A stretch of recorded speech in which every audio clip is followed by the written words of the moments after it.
Welcome, Renyi, to this podcast. Thank you so much for agreeing to do this. I normally like to start this interview by going back into a person's life and what they were like as a child. And during my research, I found that when you were growing up, you wanted to be a clown and a roller coaster designer. That's correct. You have done your research. Yes. How did that come about? Like, what were you thinking of at the time? I tell this story fairly frequently Yeah. since my entrepreneurial journey. As a burger joint owner, and these were things that I guess I didn't reflect upon when I was a nobody. Now that we have a bit of a success, of course, people want to talk to us, and as questions were asked, I had to figure out, how I came to be. And I think I discovered more about myself in the last couple of years, more than the previous ones. Well, anyway, so I've always grown up wanting to be a crowd pleaser. I like making people happy, and then as a child, the first thing that you would associate happiness with, at least for me, was to be a clown. Because clowns are at parties. I don't know, these days clowns are portrayed as serial killers and more That's only Stephen negative, King. yeah, right. But back in the days, clowns were just clowns, right? So that was my first association of what making people happy was. And as a child, I knew that when I make people laugh or I make people, express joy, there was a sense of joy that I derived from that, right? So so it was something that a lot of people find odd. I've never told anyone about it until I get interviewed about it. But looking back, it makes sense, right? But I think at the end of the day, we all are like that. We all do something to derive joy through other people's happiness. It's just that when I was a kid, clown was that association. So obviously, as I grew older, you're trying to figure out what you want to do in life after high school. But I've always been, just like a typical Malaysian family, I've always been brainwashed to be, on the sciencey side of things. So even in high school, I've always done math, I've always done science. So I knew that I had to be an engineer. So What do you mean by hat? That's a very interesting word to use. Again, my dad, over the years, it's like, you got to do this, you got to do that. And to me, it was given the circumstances of what was provided in terms of, hey, you got to be a scientist, you got to be a lawyer, a doctor. Based on the grades that I had, based on what subjects I was interested in, engineering seemed to be the most likely choice. So to me, that was the path that I had to take, right? Chinese guy, good at math, good at physics. You're going into engineering. Even the counselors at that time would suggest so, right? So then there's still a part of me that asks, what kind of engineer do I want to be? And mechanical to me at that time sounds like the most logical choice. Don't ask me why, but at the time it just I didn't think I was cut out to be an electrical engineer. I mean, when you were choosing to go into college, you really don't think too much about, or even university, you don't really think about, what is the difference between an electrical or mechanical engineer. I mean, back in the days, for me, I was just like, okay, what would I be most suitable for? So civil engineer, all those didn't really jive with what I wanted to do. And I thought, okay, mechanical engineer, I get to play around with machines.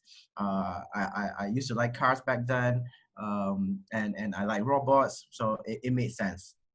However, over the course of me going through college and uni, I developed a small interest in roller coasters.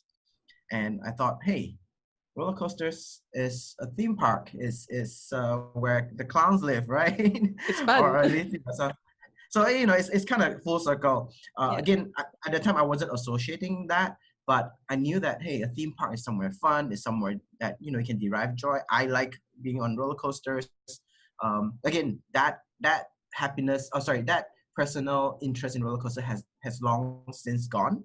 I am a little bit older now. I value life a little bit more now. But yeah, at that time, I think it was still the, hey, I could, being an engineer didn't need to be boring.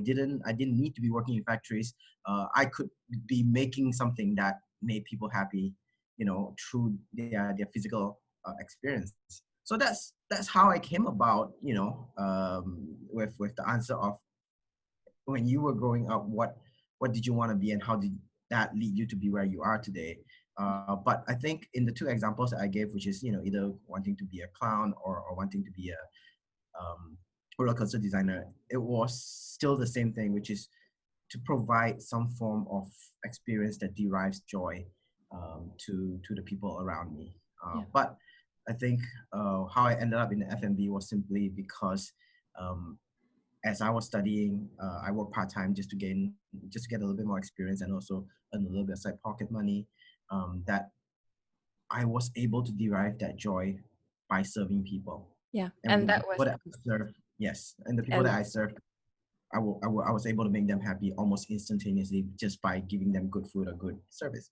yeah. So what you're referring to was your time at Starbucks from 2007 2009, That's and correct.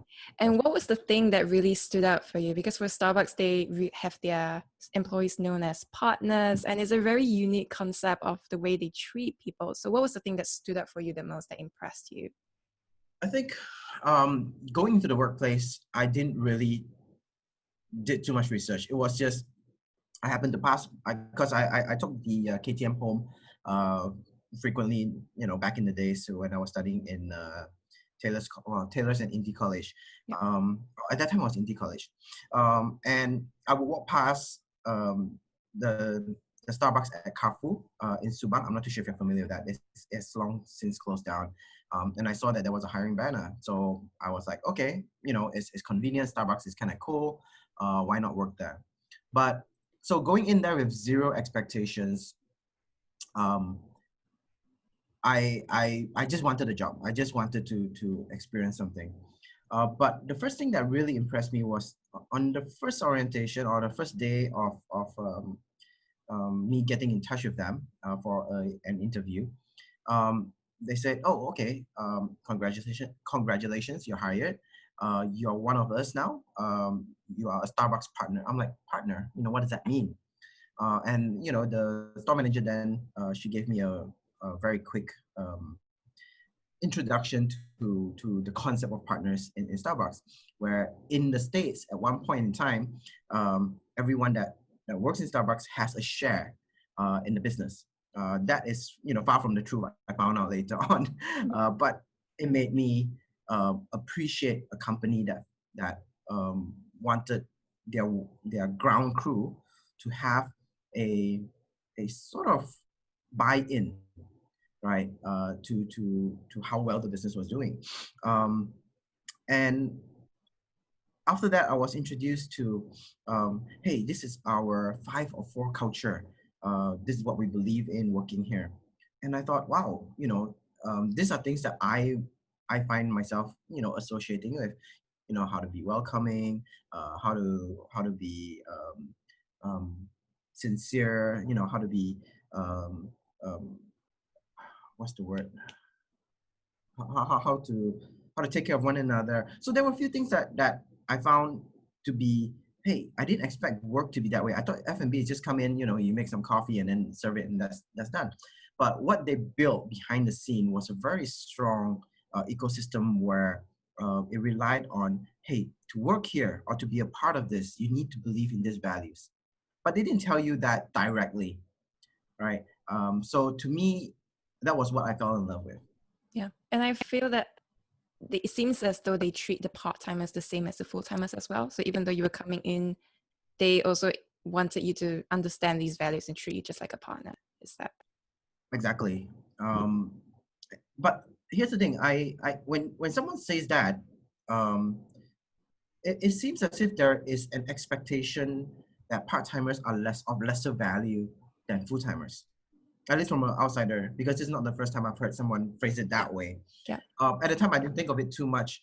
I just felt like, okay, this is nice. They are They feel like they believe in a set of values that I believe into, and immediately I fell in line with what they did. And I don't think there should be any business that should behave that way, where part-timers or interns are treated in any way lesser than full-timers, Yeah. because it is part of the working ecosystem. You can't have a business, at least for F&B, it's very difficult to run on pure full-timers only. You need the part-timers just to fill in the gaps, right? And they are as essential as anyone in the business. So yeah, just to put out a disclaimer to say that, yeah, part-timers are of value. For sure, Not, for sure. not less.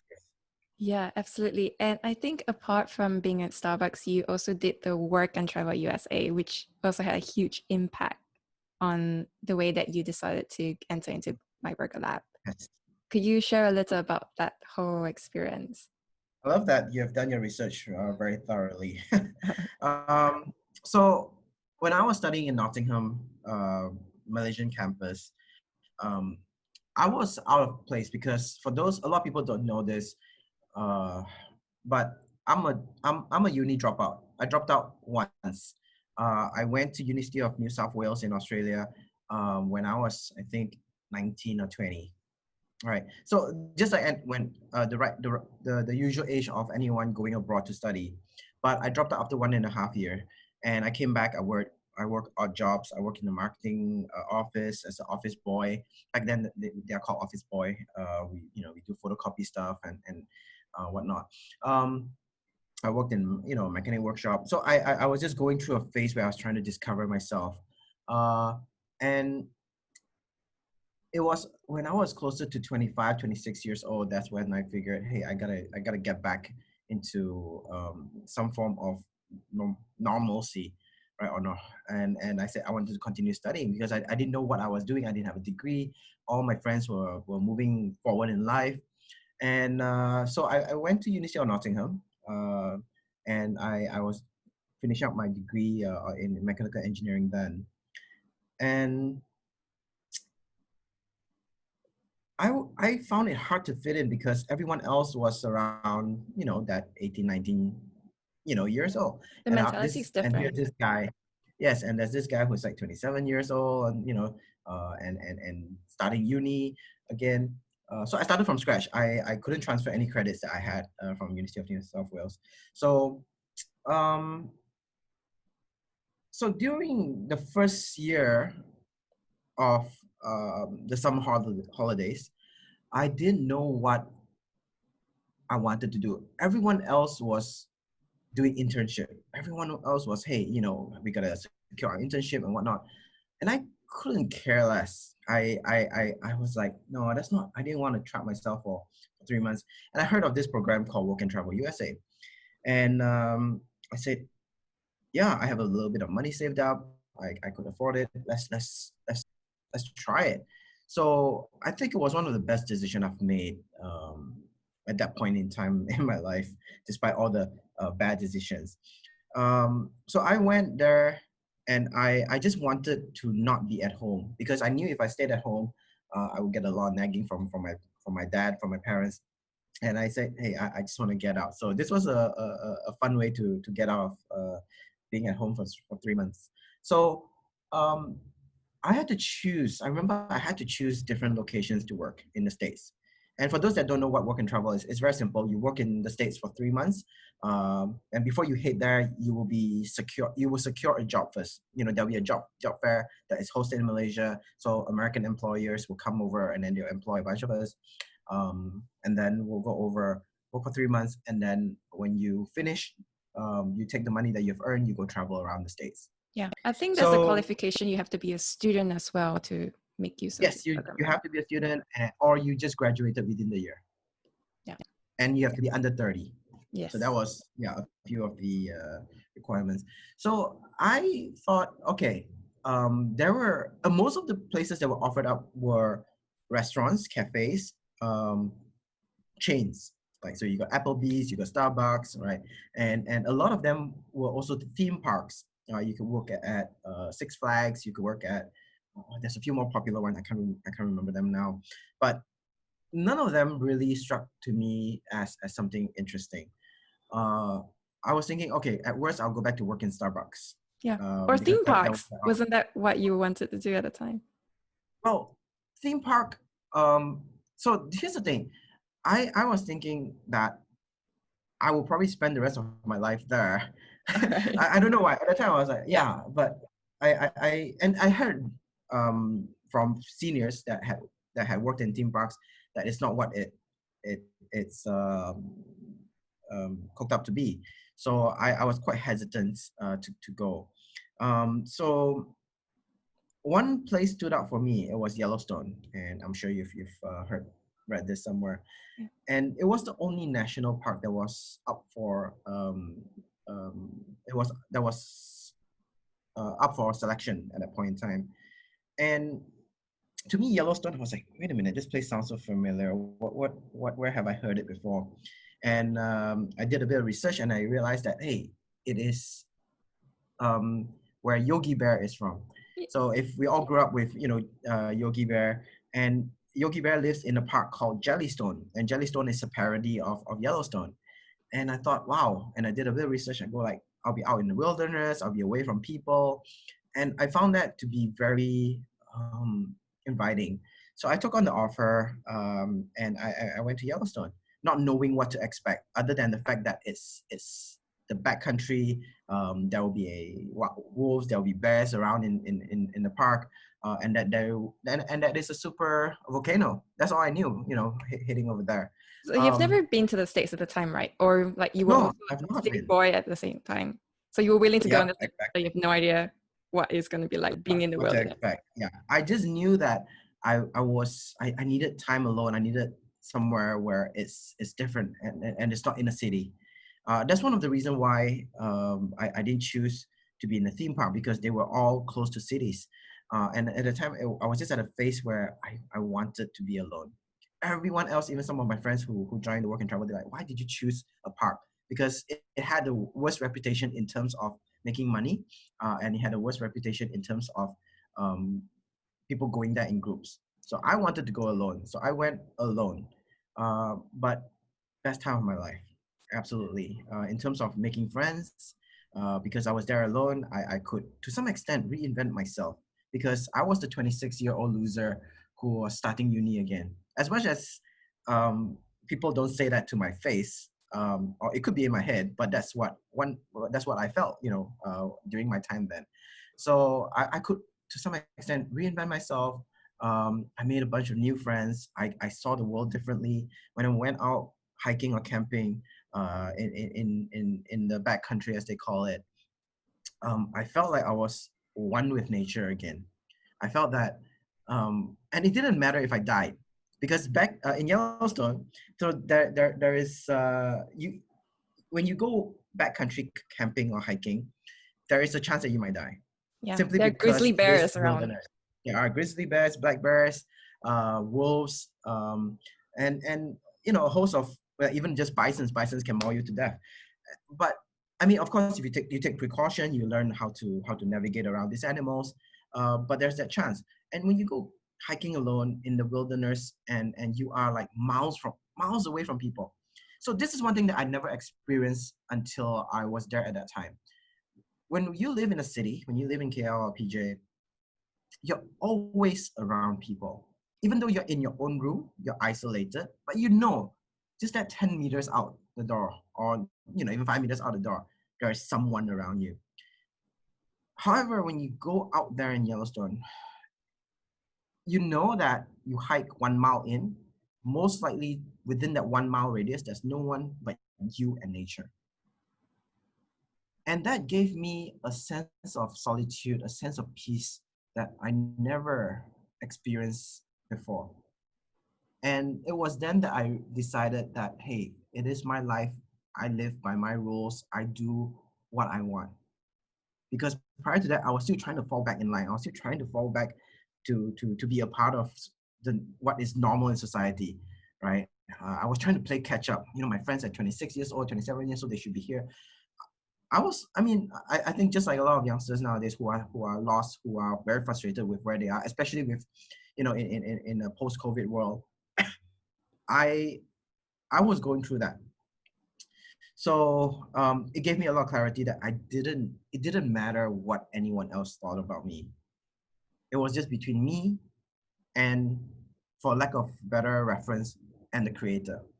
I'm an atheist, but at the time, the creator was nature, right? And to me, if I died there, getting mauled by a bear or a bison, I was fine with it. Because when you when you look up in the skies, when you in the wilderness at night, where there is no city light pollution, you see the stars, you see the Milky Way. And it's an experience that you will never get here in the city. You gotta go drive out very, very far out and have the light switch off to see space from with your naked eye. And it's a very scary and yet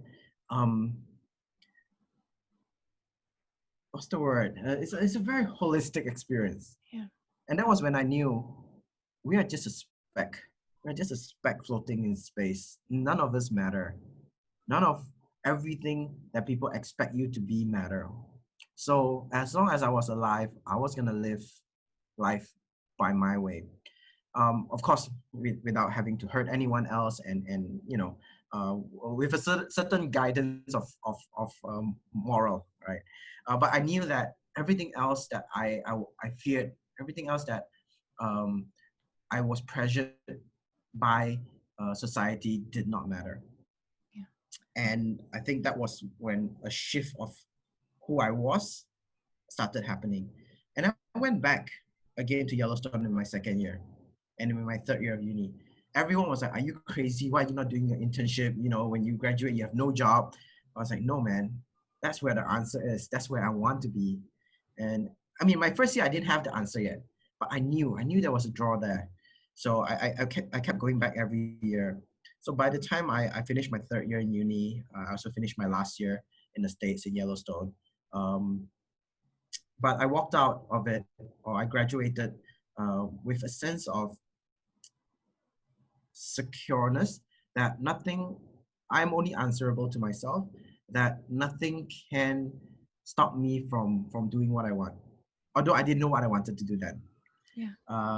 That was very heavy stuff. I might not be portraying it or conveying it as I felt at that time.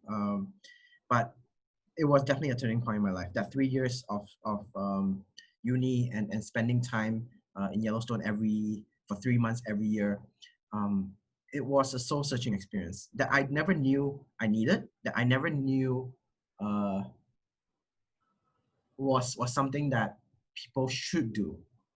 Too many times we're so caught up with what life is and what life expects of us that we don't take the time out. So I was very lucky.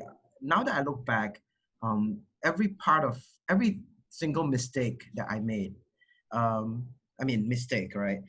As people will put it, led me to that point. I don't think I would have gone to Yellowstone if I didn't drop out of uni when I was in Australia, right? And I don't think that um, I don't think that if not for me going to Yellowstone and having that experience where I felt that I owed no one any explanation, I owed no one anything except for my parents to some extent. I had to live my life, Yeah. and that was what I walked away with. I walked out of uni not having a burden of, hey, I need to find a job right now. I need to do this, I need to do that. But that was what I was carrying when I went into uni, when I went back into uni. It was very heavy burden, that I need to figure my life out. I need to sort this out. I need to be normal again. Then I realized I didn't need to be normal. Yeah.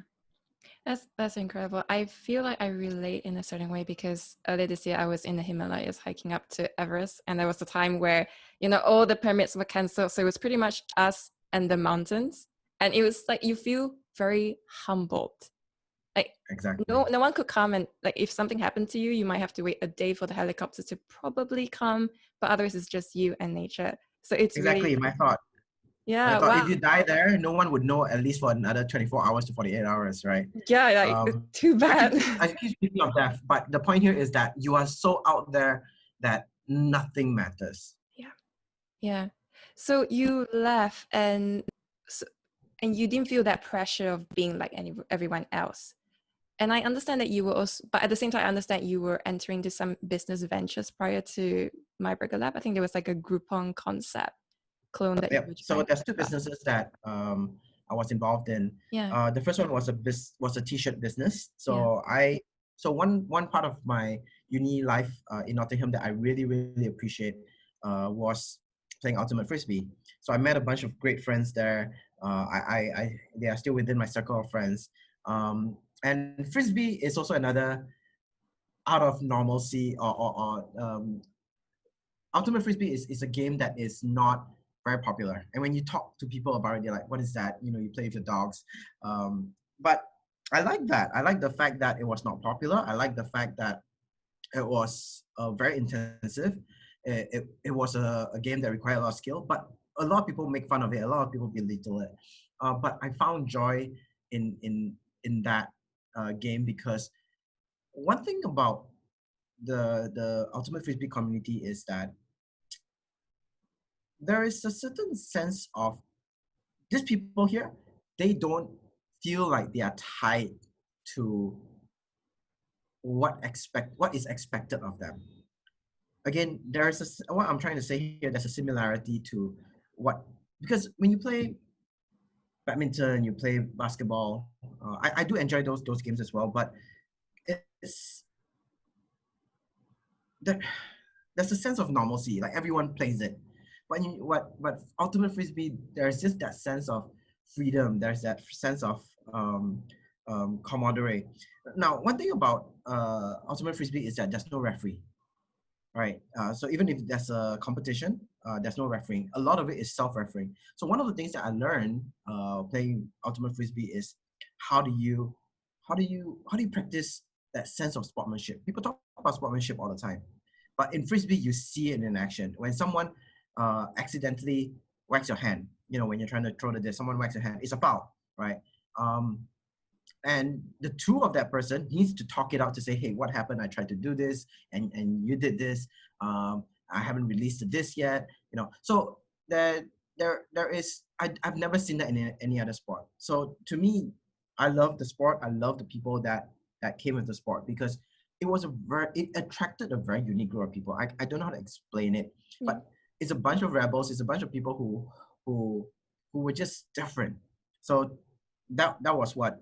But yeah. So how did I come to this part of the conversation was that.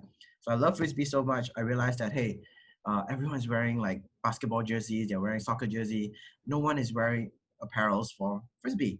All right. So I said, hey, why not design frisbee jersey so that people can feel proud of the sport that they love. So that was my first foray into running a business. It was just printing t-shirts and then trying to get customers to buy it. But because it was quite unique, no one else was doing it. You know, business was fairly decent. I was able to sell shirts all the way to UK and the States as well at that point in time. So I was having a decent income even when I was even when I was in uni. Um, and that was when it was also in the Ultimate Frisbee Club circle that I met Kiat, one of my partners in the business. Kiat was studying business and finance, finance and accounting in Nottingham at that time. And he played frisbee, and we got along really well. And I was like, hey, you know, he was doing something else along this on the side, but I was like, hey, do you want to sell t-shirts with me? And we kind of were in a bit of a small joint venture thing, right, unofficially. So that was how we got into business. And then when we graduated, I was like, okay, I know that I didn't want to be an engineer anymore. Yeah. The moment I graduated, I knew I didn't want to be an engineer. But your I dad wanted didn't to know go to this, right? He was like pushing you to apply, and you were Oh like, yeah, he was pushing me to apply for jobs, and I was like, yeah, I sent out a bunch of resume, but I sent out zero. I'm sorry. I sent out zero. I knew that if I started doing that, I would be forced down a path that I didn't want to. So I did lie to my parents that I was looking for a job outside to to be an engineer. But I was to some extent also desperately trying to find a way to find a to find something meaningful for myself that I can do for the rest of my life. Um, and one of the things that I brought home from me, one of the things that I brought home with me from my US trip was actually Groupon. So in my last 3 days from before departing Seattle on my final year, I learned of this app called Groupon. And I was like, wait a minute, that's amazing. People can, again, I'm very tight, or I'm very attracted to things that is about community. Wow, you can group buy, right? A bunch of people come together telling the restaurant, hey, we're gonna buy 1,000 of that voucher, you're gonna give us $5 off or $10 off, whatever that. And I was like, oh man, that's such a cool idea, right? Um, of course, at that time, I didn't know how bad it was for business. that model sucks for businesses. But the point is, I was attracted to that model, and I came back and I spoke to Kiat and said, hey, there's this thing going on in the States. It's called Groupon. It's a big deal. We should do something like that, but with a twist, right? Um, so we started researching on what we had to do. Then we realized that you didn't have to develop things from the start. And this is like 2000, I don't know, 2010, 2011. There was no such thing as a startup scene. And you didn't really knew what to no one really knows what to do except for Joel Neo. He did really well after that. At that time, all we knew was, okay, we want to develop an app. How does one develop an app? And we were doing our research and we realized, hey, you can actually buy a ready-made coupon app, and all you need to do is plug in your brand name, and you plug in, it sounded really good as a solution. But in hindsight, it was the worst decision ever, because you were tied down to whatever that software was. There was no way to change it, right? So that was our little foray into the app business, or the Groupon business. Because 3 months in, we ran out of money, we were outplayed, we were out pivoted. So we were one of the first, I dare say, one of the first 4 Groupon clones, including Joel's Group Small, I believe that was called that then. But everyone else that bought into that model in the beginning, they had firepower, they had money. Just like how Grab is now, and Foodpanda, where they have money, they have investors' money, where they could pump a lot of money into. It's a chicken and egg thing. You need merchants to be on board. You need a user base to purchase the coupons. So you need a lot of marketing. And back in the days, if you sign up and if you refer to your friends, you have a chance to win iPhones and whatnot. But for us, we had like a 6,000 ringgit budget. yeah, you can't do that. We can't do anything with it. But it was a humbling lesson, but it was definitely a I think each of us at that time had a different takeaway on how the business failed. But to me, it was, oh wow, the big boys play differently. And if you are just gonna skim the surface of that industry, or skim the surface of that business model, it's very hard to cut. It's very hard to make the cut. So it was very humbling, but I was like, okay, fine. Immediately the moment we saw them throwing deals and doing things the way they were doing and growing at the scale that they were growing, we knew we were outplayed. There was no way we could catch up. But again, lesson learned. Yeah. And then after that, I went about again. So me and we quit the business, and then we went about searching for whatever we personally wanted to do. He went to the States for 6 months, or was it a year, for an internship program. I was just working at cafes. trying to red bean bag, trying to figure out what I wanted to do. Actually, red bean bag was closer to the end of my journey Right. of developing Burger Lab. I So was at actually that, working. sorry, so at the time Sorry. you did not feel like you wanted to join a company? You were, I mean, you already went through that business. It's not like you were, in the illusion of, oh, I can do a startup. It's going to be glamorous and fun. You knew the reality of it. I knew the reality of it, but I was too stupid to know that uh, that that it was that difficult. At the time, it was just okay. Yeah, this just wasn't my thing. I'm just gonna move on. I mean, thankfully, the money that I saved from working in the States, a lot of people travel and splurge a lot. I actually saved up a majority of my money from the 3 years of being there. So I was able to tahan, right? I was able to sustain myself while trying to find out what is there to do. So I was working at this place called Cafini's in KL, who was a friend of a friend, and because they knew that I had like a Starbucks background and I was doing latte art back in the days, it wasn't really popular, so they hired me. So I was just like spending my time there trying to figure out what to do. And Hailin and Kyung came along one day and they said, hey, we're opening up this cafe called Red Bean Bag, and would you like to be our first barista? And I was like, oh wow. And Hailin is my friend from University of New South Wales days, the one that I dropped out of. But we remained friends throughout the years, and she saw me doing coffee and whatnot. She said, hey, why don't you come, help us set up the bar? And I was like, okay, yeah, sure, why not? And I was getting tired of working at Cafe Nice as well. So I was their first barista. And when I was at that stage, me and my other partner, Chang Ming, who I have been talking while I was in Cafe Nice, that, hey, let's do something together. Because I knew he was working as an engineer, he was working as a draftsman, but he wasn't too happy with where he was. So I was like, hey, you want to start something together? I'm opening it. I'm working in the cafe business. I seem to like it. I seem to have a hang of it. Um, would you like to start a cafe? He said, yeah, let me think about it. So I went into Red Bean Bag, and this was in 2011, somewhere in November. That's when they started the business. And I told them, hey, I want to open a cafe myself too, right? And I felt that I had to be honest with them rather than making them feel like I'm just there to just steal ideas from them. But I said, hey, I'm gonna help you guys out, but at the same time, this is something that I want to do down the line. And they were understanding. They were like, yeah, no worries. We're friends anyway. So um, and so in between all that, me working part-time in Red Bean Bag and trying to figure out how to convince Changming to hop onto this idea I have about starting our own cafe. Yeah, he joined Um, you at the kitchen as well, right? Eventually. So yes, you were very eventually, successful.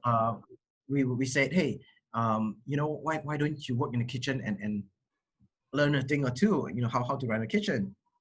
And he did that. So we were basically I mean, for lack of a better word, using Red Bean Bag as a um, internship, I guess, to learn, because prior to that, when you are working for a place and you only see it as a passing stage, you aren't there to learn. All you're there is, hey, I'm gonna do my job, I'm gonna earn money, I'm gonna get out. But that period of time when we were in there, it was, hey, we're gonna see ourselves as bosses, all right, of our own cafe, and what are the things that we have to face, right? Because when you're working as an employee, the problems that you can think of or the problems that you envisions are very different from running the business. Sometimes you need to pull yourself out and go like, wait a minute, you have a staff here who is while working with you plotting to start his own business, who's going Yeah, to be a yeah. competitor, right? So how do you address that, right? So it was a very interesting phase. Again, Kyung and Lin has been very generous with their time, with their they was just supportive. They were like, you know what, I understand this is just a stage for you. As long as you help us, we're happy to help you back. So I'm very, very grateful for that. So how did it evolve into a burger? How did the cafe evolve into a burger? So me and Chaming, we were out talking to suppliers, distributors, and we realized that, and I'm sure in your research you would have found this, we were we realized that a lot of people were in the midst of planning to open cafes. Either Yeah. we bump into them, or suppliers were or distributors were giving hints to say, hey, I've got a few clients buying this and that, or hey, yeah. So we got hints that in the next 12 months, a lot of cafes are gonna pop up, and we That were like, that was surprising. Like that surprised me when I did my research, and I thought, why though? Why is everyone at the time wanting to open a cafe? Do you think? it was a third wave.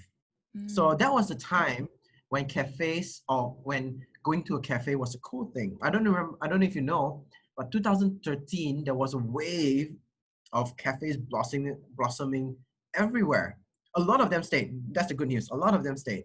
It's thankfully it wasn't a time like the boba phase, bubble tea, Yeah. right? So bloom, the cafe business bloomed because it was the right time as well. I think people um, at the time matured enough, and there was a group of people that was coming back from Australia, UK, and other foreign states, other foreign countries where coffee drinking was a culture. So people wanted that coffee drinking culture. And Starbucks was around long enough to have developed that habit as well. And people are going like, yeah, Starbucks is shit, right? I want something a bit more artisanal. And there were a few pioneers in this market that really led the the forefront of third um, third what was the word uh, Artisanal coffee. third wave artisanal coffee, but within the lingo is called third wave coffee. First wave is your kopitiam. Second wave is the Starbucks. They make coffee glorified. As much as people complain, why are people paying 16 ringgit for a frappuccino? Business was booming for Starbucks. When I was working there, I knew, right? So the natural phase was artisanal coffee. So again, I'll now share a little bit about how we went into the third wave of burgers accidentally as well. It was the right time. So at that time, we figured out, hey, cafe might not be the business we want to go into because we see a lot of competition popping up. We say, how can we pivot? So there's a lot of stories in between. We went to Taiwan because we went to Taiwan to source for coffee actually, but we ended up eating a lot of burgers there as well. Uh, and it came to a point where we was just saying, hey, you know what? Why do we do burgers? Because I kept sharing about my experiences when I was in the States and eating In-N-Out Burger. In Taiwan, we loved the burger scene there so much. We're like, why don't we just do burgers? In fact, I didn't want to give up the coffee dream yet and say, why don't we do coffee and burgers? Right? We just built a brand that is just coffee and burgers. Although for the longest time, we couldn't put our head into it to say, yeah, coffee and burgers is a weird combination. And in the end, thankfully, we abandoned the coffee part, because we keep saying it's a waste that I let go of that talent that I had at the time, which is making great coffee. But we were like, you know what, let's focus on just one product, and we decided and hunkered down on just burgers. So when we decided that we were going to do burgers, and this is at this point in time, it was just me and Chang Ming only. All right. We were doing research, and we again dug up things that I admired about In-N-Out, and then we realized that, oh, In-N-Out is only on the West Coast, right? On the East Coast, there is another brand called Shake Shack, which is like a huge deal, and people on the East Coast and West Coast are always fighting who has the best burger, right? But I've never tried Shake Shack. All I knew was there was a legendary queue and the likes. And then I was thinking, wait a minute, isn't we Kiat in New York? And you And I sent was him like, hey, there. we Kiat. Well, yeah, I said, we Kiat. Have you heard of Shake Shack? He's like, yeah. It's a long queue every other day. But I haven't been. I'm like, what's wrong with you? So Weekend is not a food person, right? He's just not a food person. He's the kind that lives to eat. I eat to live, right? No, sorry. He eat to live, I live to eat. Yeah. Okay? So that's the difference between me and Weekend. Anyway, so we call Weekend and say, hey, Weekend, check out this burger joint in the States, in New York, right? Shake Shack. And let us know what you think of it. It's really popular. I told him, hey, me and Chang Ming wants to open up a burger joint in Malaysia that is similar to In-N-Out and Shake Shack. Since he has not tried In-N-Out, I figured Shake Shack would be a reference point. So he said, okay, wait, let me go try. and then see what the fuss is all about. So he went there, he tried, and then he came. I asked, how's the burger? He said, oh, burger? I ate their hot dogs. I'm like, what? So I was like, okay, don't worry about the burgers, whether it's tasty or not, but do you think their business model is something that we can replicate here in Malaysia? He gave it a thought, and he said, okay. And he cut short his internship, I believe, to come back. At least that was a story told to date. So he came back. It's a lot of gray area. I mean, when you are starting something, you really don't. There's a lot of legends or myth that builds as the years go by. But in our memory, he cut short his internship to come back to help start our Shake Shack in Malaysia. So that one visit to try something that wasn't a burger convinced him that it was something he wanted to tag on. Yeah, he didn't even try the burgers. He never went back. Yeah, but the business model was what he was looking at. Again, he's that business guy, right? So he came back, and then it was his first time meeting Chang Ming. Chang Ming's first time meeting. The two of them were not sure of each other, and I had to convince them that no, guys, trust me, this guy is good. Hey, trust me, this guy is good. I mean, I knew both of them for at least 4 years at that point in time, right? So I felt that I could trust them, and I was trying to convince them of each other, right? Yeah. So the first thing that Kiat did when he came back was that, okay, so what have you guys done so far? We're like, yeah, we've done a few burger testing at home, serving ourselves. He's like, yeah, that's just nonsense, right? And he immediately proposed, and this is like, again, where Kiat is at his strongest. He's a very business-minded person. So he immediately got hunkered down, because me and Chang Ming, while we are engineers, definitely we have no business in running a business. And we were food guys as well. I mean, we love cooking. So we guys said, all right, you guys are working in Red Bean Bag right now. Why? And they are not, at that time, Red Bean Bag wasn't open for dinner. They were only a brunch place. He said, why don't you just ask them if you could borrow their kitchen? Because if you cook at home, yeah, it tastes great and all, but it's not a commercial kitchen. So we spoke to Hailin and Kyung and said, hey, we want to do a burger joint. Can we rent your restaurant? And the answer was almost immediate. Yeah, no problem. And I said, okay, so what's the fee? We kind of have a tight budget. He said, friend price, one night, 100 ringgit. I'm like, what? That's amazing. So again, yeah, so that was what I felt was, and that also shaped us into who we were.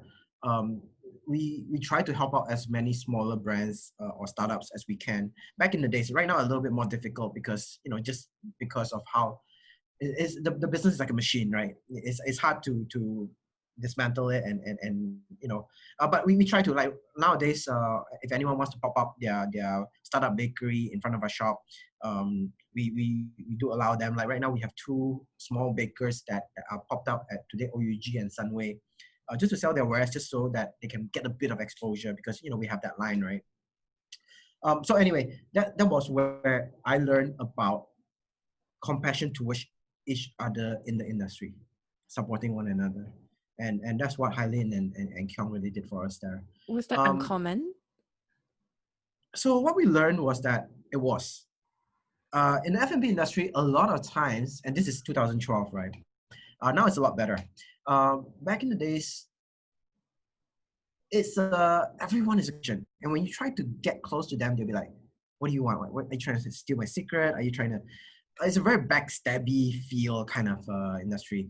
So, but I think with the third wave coffee coming in, with communication being so much more easier on the internet, I think community started growing, and the support started being there. And I think also people who experience kindness, like how we experienced it from Hailin and Kyung, we started doing it to other people, and in hopes that that pays it forward as well. And I like to think that we were part of a small gear in a bigger machinery where kindness is constantly being pushed forward to. So anyway, we decided, okay, let's try out the burger concept and get some friends in and try our products. So in, I think, February or January of 2012, we did our first R&D session with real life audiences. Oh, it was chaos. It was really chaos. We burned stuff. We almost burned the kitchen down, in fact. Oh no. Yeah. And however, it really gave us an insight into what we were getting ourselves into.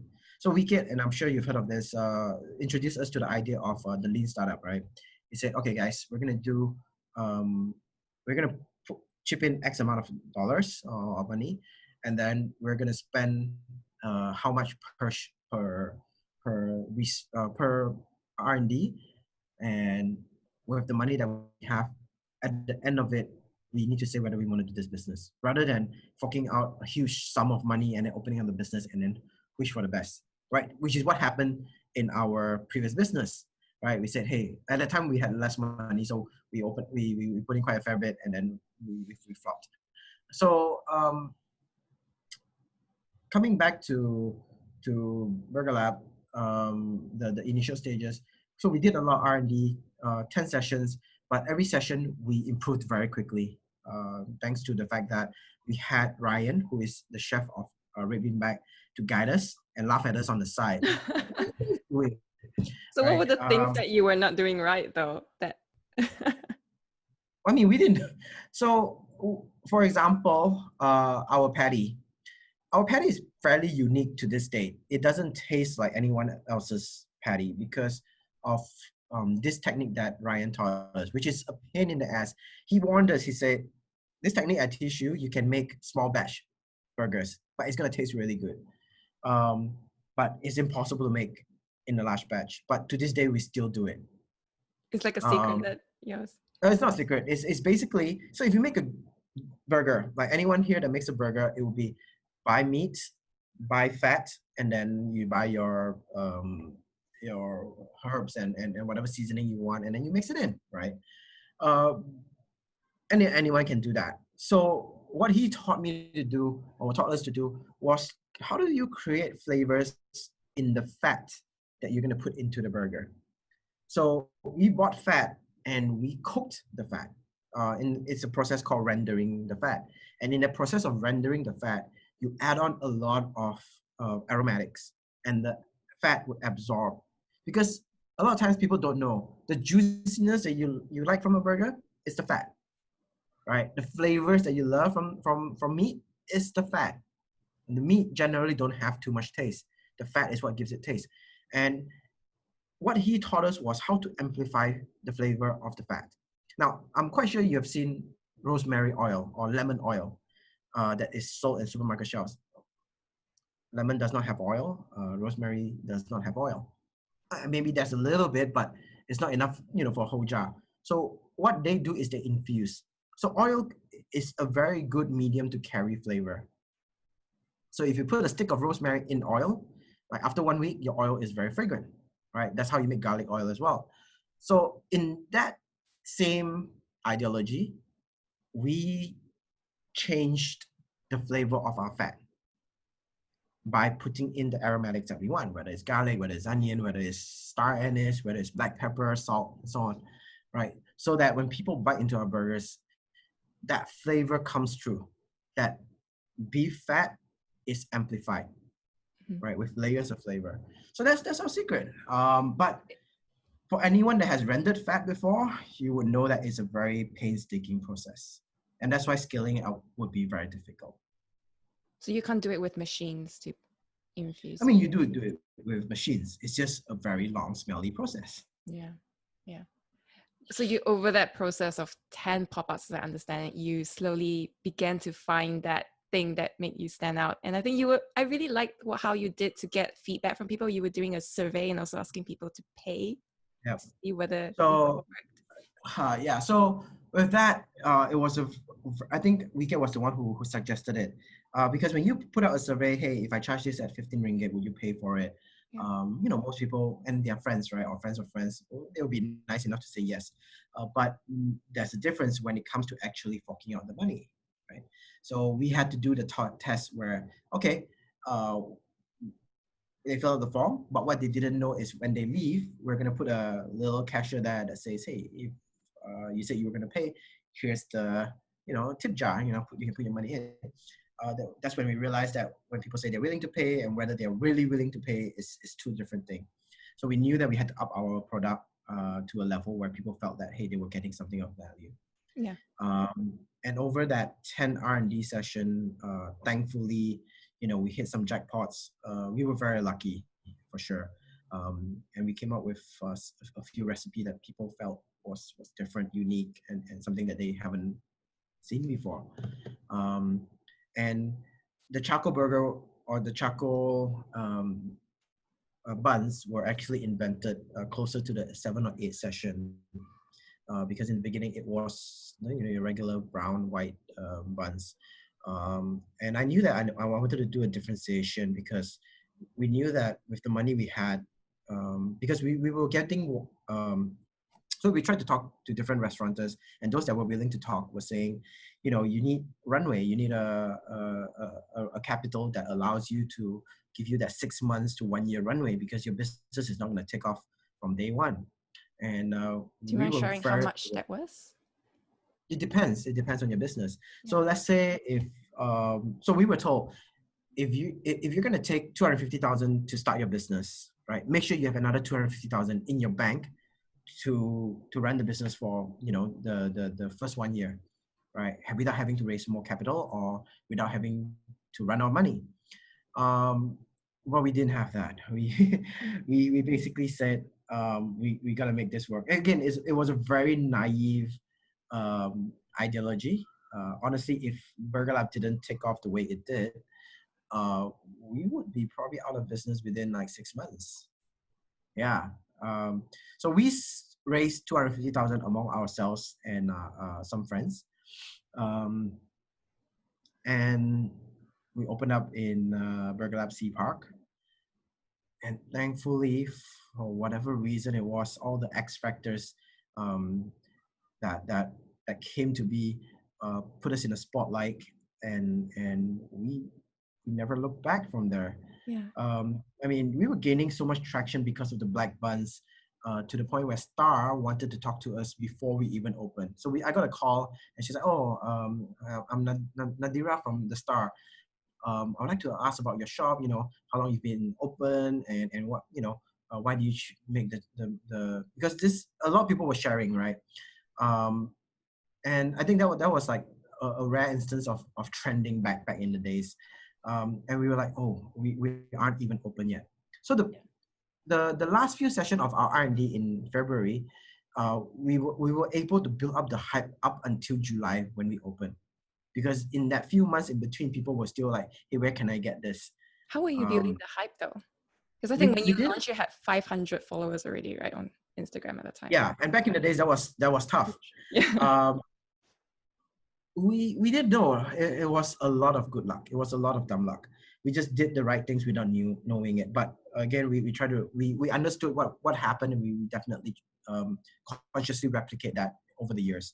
But at that time, it was just the shock factor of the buns, the creativity of the recipes that we were putting out, how we interacted with our friends or fans on social media was different from how, because 8 years back we were all there was no guideline to how to use social media. What was the norm then, right? A lot of businesses sounded like businesses. Everyone wanted to sound corporate-ish. Everyone wanted to sound just professional, but we didn't do that. We didn't know. We used Facebook as if we were using our own Facebook, and I think that stood out. People were like, "Oh wow, who's this bunch of young kids that's trying to start this black burger revolution?" Yeah. And I think that spoke to people to some degree, where they felt that we were like some kind of rebel. We were just a bunch of good guys trying to make it out there. And the support came pouring in, and thankfully the burgers tasted decent, that people were happy to pay for that price.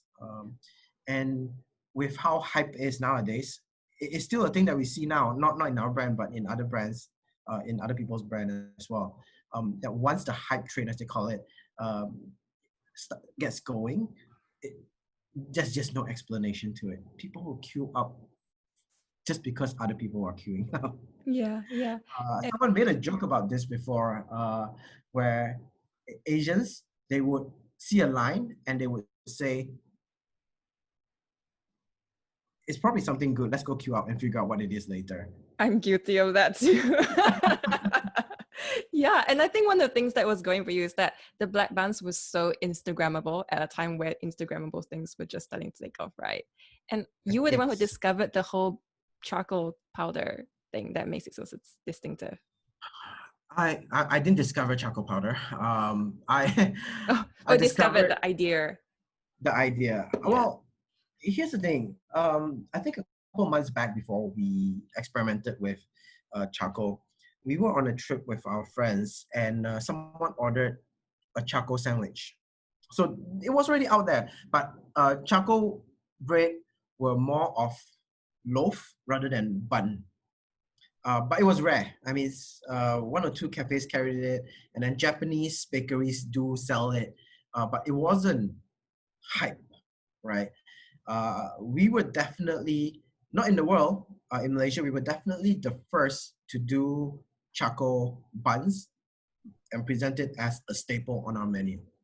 Um, yeah, we got inspiration um, to do the burger in charcoal style from a French burger joint.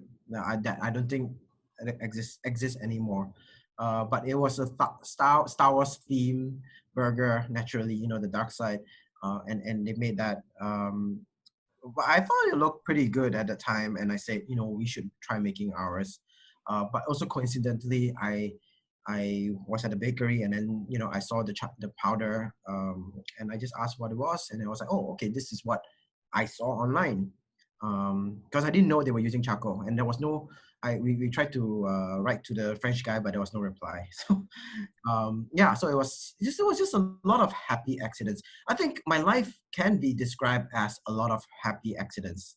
Um, I don't know how I don't want to jinx it, you know, but a lot of times when I desire something, the universe gives. Not directly, but in some form, and you gotta be smart enough to derive some form of connection and go for it, right? So I know I saw the black burger. In fact, I didn't think that it was gonna work, Oh, right? I saw the black burger online. I saw, oh yeah, cool. But at the time, it was still like, is that what we want to do? Will people accept it? You know, it seemed like in France, it wasn't a big deal. No one really cared about it. Um, and then, but it was at the back of my head. And then, you know, I think a couple of weeks after that, that was when I saw it, charcoal powder, and I asked what it was. So, and that's when I started realizing there's a pattern in my life. And then maybe it exists in other people's life. I've never really talked about this before. Um, but have you ever noticed that, like, again, this is, some people would attribute it to the power or the law of attraction, um, which I have seen work and not work. I think it's easier to say, hey, I wish for this and then, you know, this happened. But of course, you make 1,000 wish, I'm quite sure a few might come true, you know. But I've been quite lucky where if I want to go towards a certain direction, certain doors will start opening up. I think And it's also an awareness. You're open to trying different things and being different, right? being aware of of those opportunities. Yeah. Yeah. Wow. And I think one of the things that unexpected opportunities that really helped you was Sean from Eat Drink KL. He also came and tried out, and that also contributed to the whole boom. I didn't know who Adrian Kell was before this. So he came in as our third customer, I believe. And our first day was a mess. Our first day was absolute mess. Um, we we were knackered. We were tired. You know, first day friends and whatnot came, but we were a lot more tired than we expected to be. Um, and we went to, what's this place called? We went to one of the mamak nearby lah, right? And I remember 11:30, people started sending links to Eat Drink KL. And I was like, who's Eat Drink KL? It's like, oh, he's one of the biggest blogger in the food scene. Um, and I was like, shit, because I was afraid that it was going to be a bad review, number one.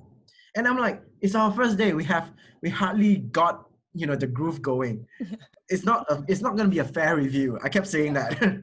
But while the page was loading, and this is, 2012, it took a while before the page loaded. We started reading, and I think I still remember, he called one of our burgers the Mona Lisa of burgers. And I was like, wow, right? Absolutely flattered, absolutely just humble. But at the time, I knew that our burgers were shit, because that day we made a lot of mistakes. Oh no. Like, the burgers were not sticking. So and this is an analogy I make a lot of time, when you cook rice for 4 person versus you cook rice for 100 people, you're not going to get the same quality of rice, because scaling up is just not that easy. Of course, I'm talking as a layman, right? If you get the auntie nasi lemak that makes, nasi lemak for thousands of people, it's not a problem for them. So that was what we faced. On the first day of opening, we were serving almost 100 plus burgers, where else the maximum amount of burgers we've ever served before that was 25 to 30. Yeah. So it was a huge leap. And when we were packing our so when I was cooking the patty on that day, I was like, man, it's just not the texture that I want it to be. And he was a third customer, so that means he was still getting my trial patty, where I was trying to figure out what's the temperature to cook it at and whatnot. But again, he gave us a very glowing review, which I will forever be grateful for, because again, it's because of his blog that we started getting a traction of people coming. And of course, the star came 1 week after our opening, did a review, gave us a 3-page color ad, and that just went crazy. So these were things that we were very thankful for. And I'm sure there are cafes and restaurants that have experienced this, but maybe not through the same medium as I did.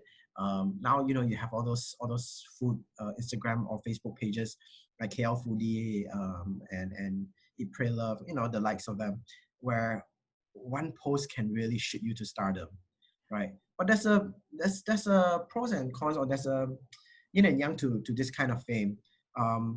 A lot of restaurants can't live up to their standard when they get swamped, and we didn't. Because they scaled too fast beyond what they could. Scale too fast. Yes, your service is not going to be on point. You won't get to talk to everyone. Expectations will be out of the world, But thankfully, in this day and age, people have learned how to manage their expectations a little bit. But back in the days when a blog or a newspaper say you're good, they expect orgasm when they bite into your food. So we had to manage that.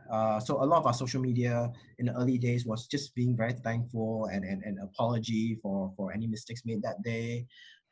So it was just a lot of that.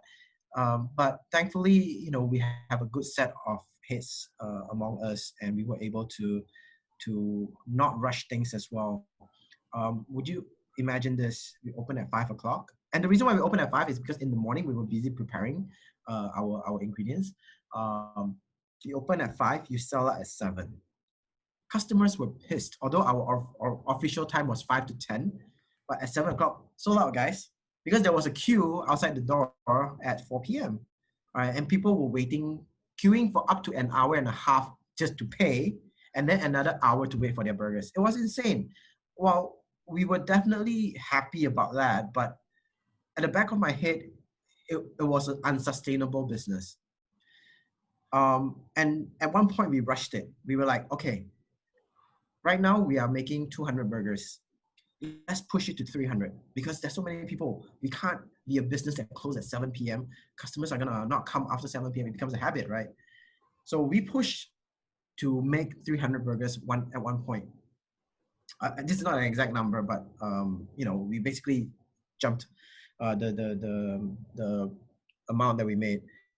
And the quality went off like crazy. I won't go into the details, but definitely it wasn't where we wanted to be. And and before opening up Burger Lab, I was a big fan of Kitchen Nightmares, Gordon Ramsay. And I would, hang on, and I would remember everything. Sorry, I'm sitting in front of a big TV, by the way, and trying to. There are multicolors on your face. Yeah, I know. Yeah, this is just all giving right. a lighting. Yeah. So anyway, I was watching Gordon Ramsay. I was watching Gordon Ramsay a lot before we opened, and it basically taught me about what to do and what not to do in a restaurant. So we set a fairly high standard, despite not being from the culinarily trained. And I pulled a Gordon Ramsay in a sense where we threw all 300 patties away. At 5:15 or 5:20, I realized that it was off. The patty was just off. I said, guys, shut down. We're shutting down today. We cannot serve this. Not at this stage. This was like 1 month since since our opening. And we sat down. We talked about it, right? That who do we want to be? Because we didn't ask for this, and we are definitely thankful for the crowd that is coming in. But we realized when we sat down, because in all the excitement, one would go like, hey, let's milk this, right? Let's make as much money as possible. But we agreed as a team to say that we're gonna just do what we can. We're not gonna sell more than we can produce. We're not gonna force our production to the point where, so production can be scaled up with the right equipment, with the right storage. But when your storage is meant to store, let's say 100 kg of meat, when you store 150 kg of meat, the air circulation is not proper, your meat starts, going bad. Those are the issues that pop up, and a lot of people don't understand that. They in fact, we got scolded a lot. How do you run a business? You close that so early. But thankfully, we had that discipline back then, and it kind of set the tone for who we are when it came to our food. We will never serve subpar food that we're not happy with. But of course, those were the days when we, the co-founders, were there. Now, we do set a very strict SOP for the team to follow, but there are days where the team do fall off the grid and might not be adhering to the best of standards. But we don't, there's no discussion when it comes to expired product. If it's gone bad, it's out the window. Then we'll talk about, their ordering behavior or their ordering SOP. And that's where we need to work on, because sometimes younger managers are a little bit over eager, and the way they think is, oh, why do I need to order so many times in a week? I just order one time, right?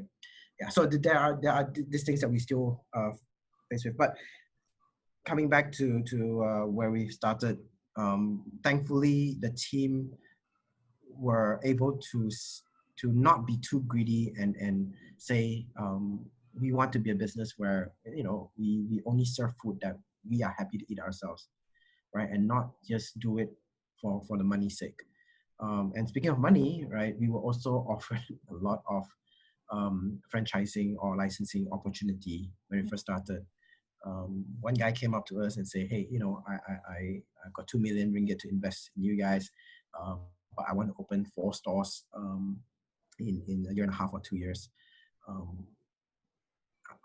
At the time, I found it really hard to say no to 2 million ringgit. Yeah. But we did. We talked it out and said, look, there's just no way that we can open 4 stores without diluting, our culture. Because we knew, because I was the one who was trying to build that culture, because I knew what I got from Starbucks, and I wanted to transfer everything that was good into BurgerLab. And we were also exposed to a lot of good books at the time. I can't remember what they were, but it circled a lot around building value for your team and building culture. And culture, one of the biggest takeaway I had at the time was that culture is not built in a short period of time. Culture is not having a pool table in your office. It's not having, a pantry filled with food. Culture is something that everyone's align with. It's a set of values that everyone says, hey, this is who we are, and this is how we're going to behave, and this is what dictates how we would do business. So um, so how did I come to this? Oh, sorry. No, it's okay. So culture was something that you were focused on right from the start, and so was that like the term geeks, was that it started from day one, and you knew you wanted to create No, that I think the distinct word culture? geek came somewhere later, a little bit later. No, Mm. not later, but like after a couple of months. In the beginning, I didn't think about building culture at all. I mean, that was just not. It was just how to make food, how to make sure. But the culture within the founders was that, we were developing the culture as we went to say that who we are. Do we want to lower the standard so that our cost is the margins are better, right? That's when we decided that's not who we are. So it was again over a couple of months when we were able to take a breather and just kind of realign everything, and start slowly penning down our thoughts and what our values are, what our mission is, and that's how things shaped out much later on. But again, it's not like we had an experience running an F&B business before that. Um, so from day one, it was just trying to figure things out. Every day was just trying to figure things out. Yeah. Yeah. Which is different from someone who has a bit more experience of, let's say if you ask me to open a restaurant right now, it would be more stable. I would have, the missions, the values, at least all stated, the branding is all there, and it evolves over time, right? Uh, but yeah, back in the days, it was just a lot of self-discovery. It was a lot of just aligning our values, because there were times where our values did not align, and for example, the day that I wanted to close, um, you know, there was a bit of a tiff on whether that was the right strategy, because the team was like, you know what, just sell first, then we close tomorrow lah, right? Right now, food is already produced. And the food wasn't bad. It was just slightly off. I knew it wasn't. I wasn't happy to serve it.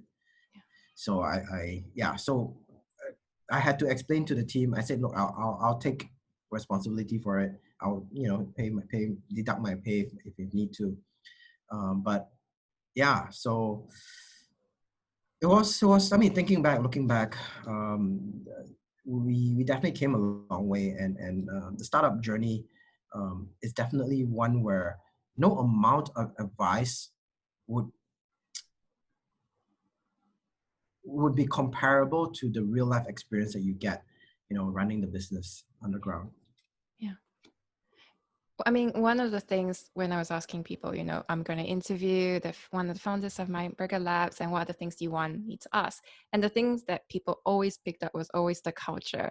Like they will always say, oh, every time I go to any of these shops, they seem to be like the same people, the same kind of values. They're always smiling, and they always found it so curious. And it's clear that it's something that's so integral. As I was doing my research, that you deliberately look for people who align with your values. And I wonder if you could share a little of how you found, because I understand you have 10 values and you don't really care so much about the CV, but more the person. Is that correct?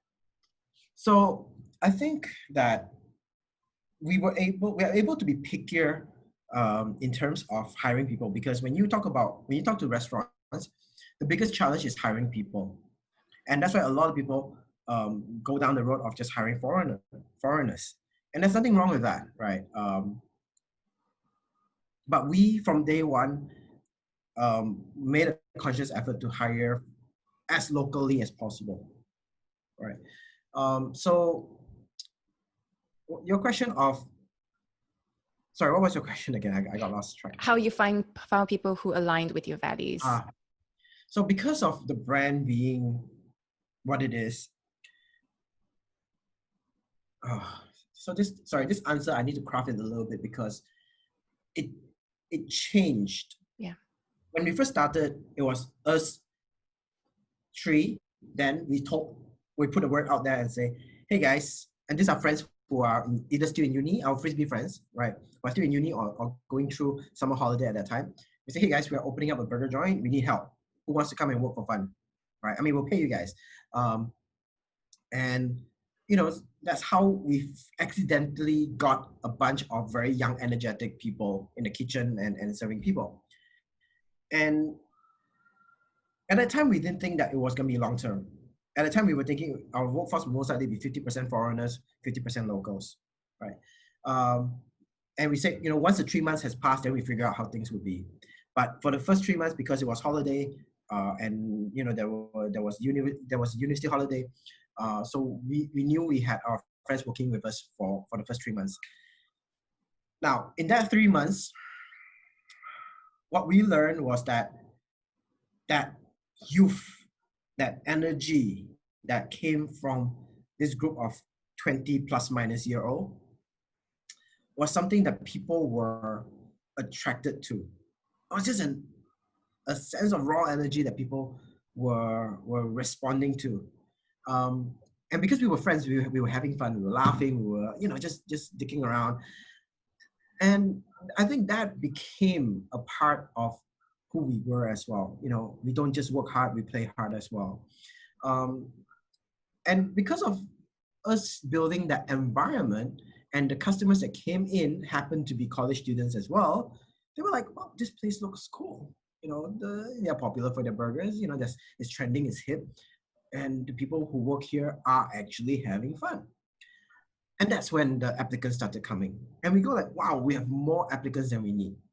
So that's where the transition from 50-50 became, hey, we can make this into a almost 100% student-based workforce.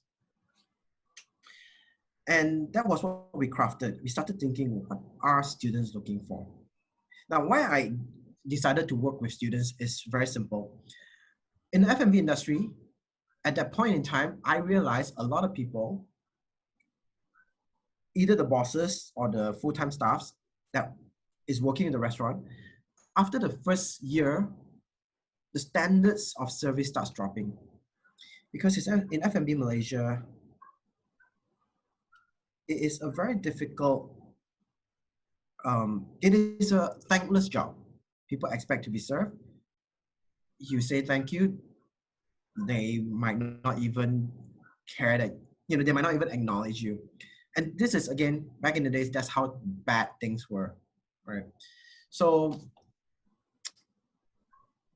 I tried to find a hack to resolve that issue, to say that I don't want my staff where after a year, they feel like this is a dread, that they don't want to come to work, that they treat customers as if, sorry, I'm just gonna fix this.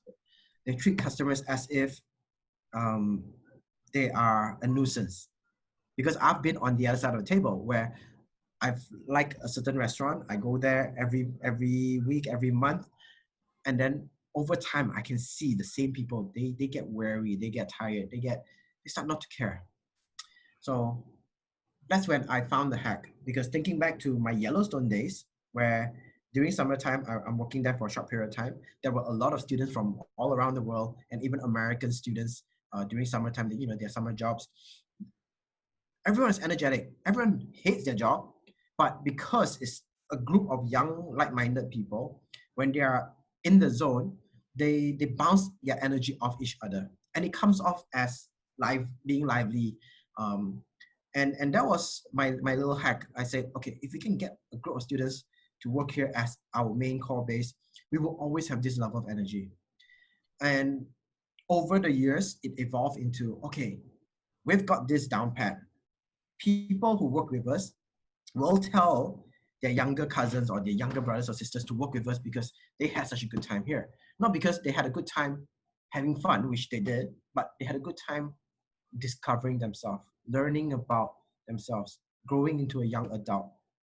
And we realized we could formulate this and turn this into a program. And that's what our hiring program became. It became a marketing campaign to show, hey, if you graduated from 5, and if you're going to college and you want to have an edge over your peers, work retail.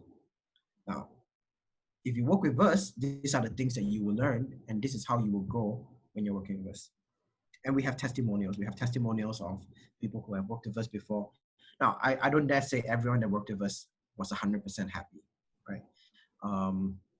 But for the majority part of it, I dare say that a lot of people found value in their time with us. We have parents coming to thank us for whipping their child into into shape. You know, we have like, oh, he doesn't clean his room. Now he comes back, you know, he'll help out in the kitchen, he'll clean his room. I mean, there are little adult growths like that, right? Yeah. And we put that into structure of working in BurgerLab. So what were the to your things question, though? What was the thing that you were incorporating that allowed this? so number one, we realized that if you get part-timers to work in a cafe or any other restaurant, they are only hired for one thing. And that thing can be cashiering, can be what do you call it, the server, the waiter, or working in a kitchen, but they only do one thing. A lot of times they aren't entrusted with more tasks. So the BurgerLab system is that you will start on the assembly line. As you go, you are expected to work at different stations, and every different station there is a skill set that comes along with it. For example, assembly line is all about being precise. It's about following orders. It's about understanding what the customer want, and giving them what they want. Then the fryer is about timing, right? So you learn about multitasking, which item you want to fry. So say for example, beef and chicken cooks at different time. And if there's an order of beef and chicken in on the same ticket, you gotta fry the chicken first because that takes longer to cook, and then you fry the beef. So it's a lot of time management. And then maybe let's say you go work as a cashier. Cashier is about selling. You practice your selling skill, right? The ability to convince people to buy things. And maybe as a front of house, as a server, you work your communication skills. In fact, we get them to do the MBTI test before they join us, so that we get an idea of what their characteristics is like. We don't go into too details. We basically seek out whether they are introverts or extroverts. And then introverts, generally, we don't put them in front of customers, but we will encourage them. We say, hey, you won't enough time with us. You're mostly in the kitchen, right? Do you want to work on your skill to communicate with people?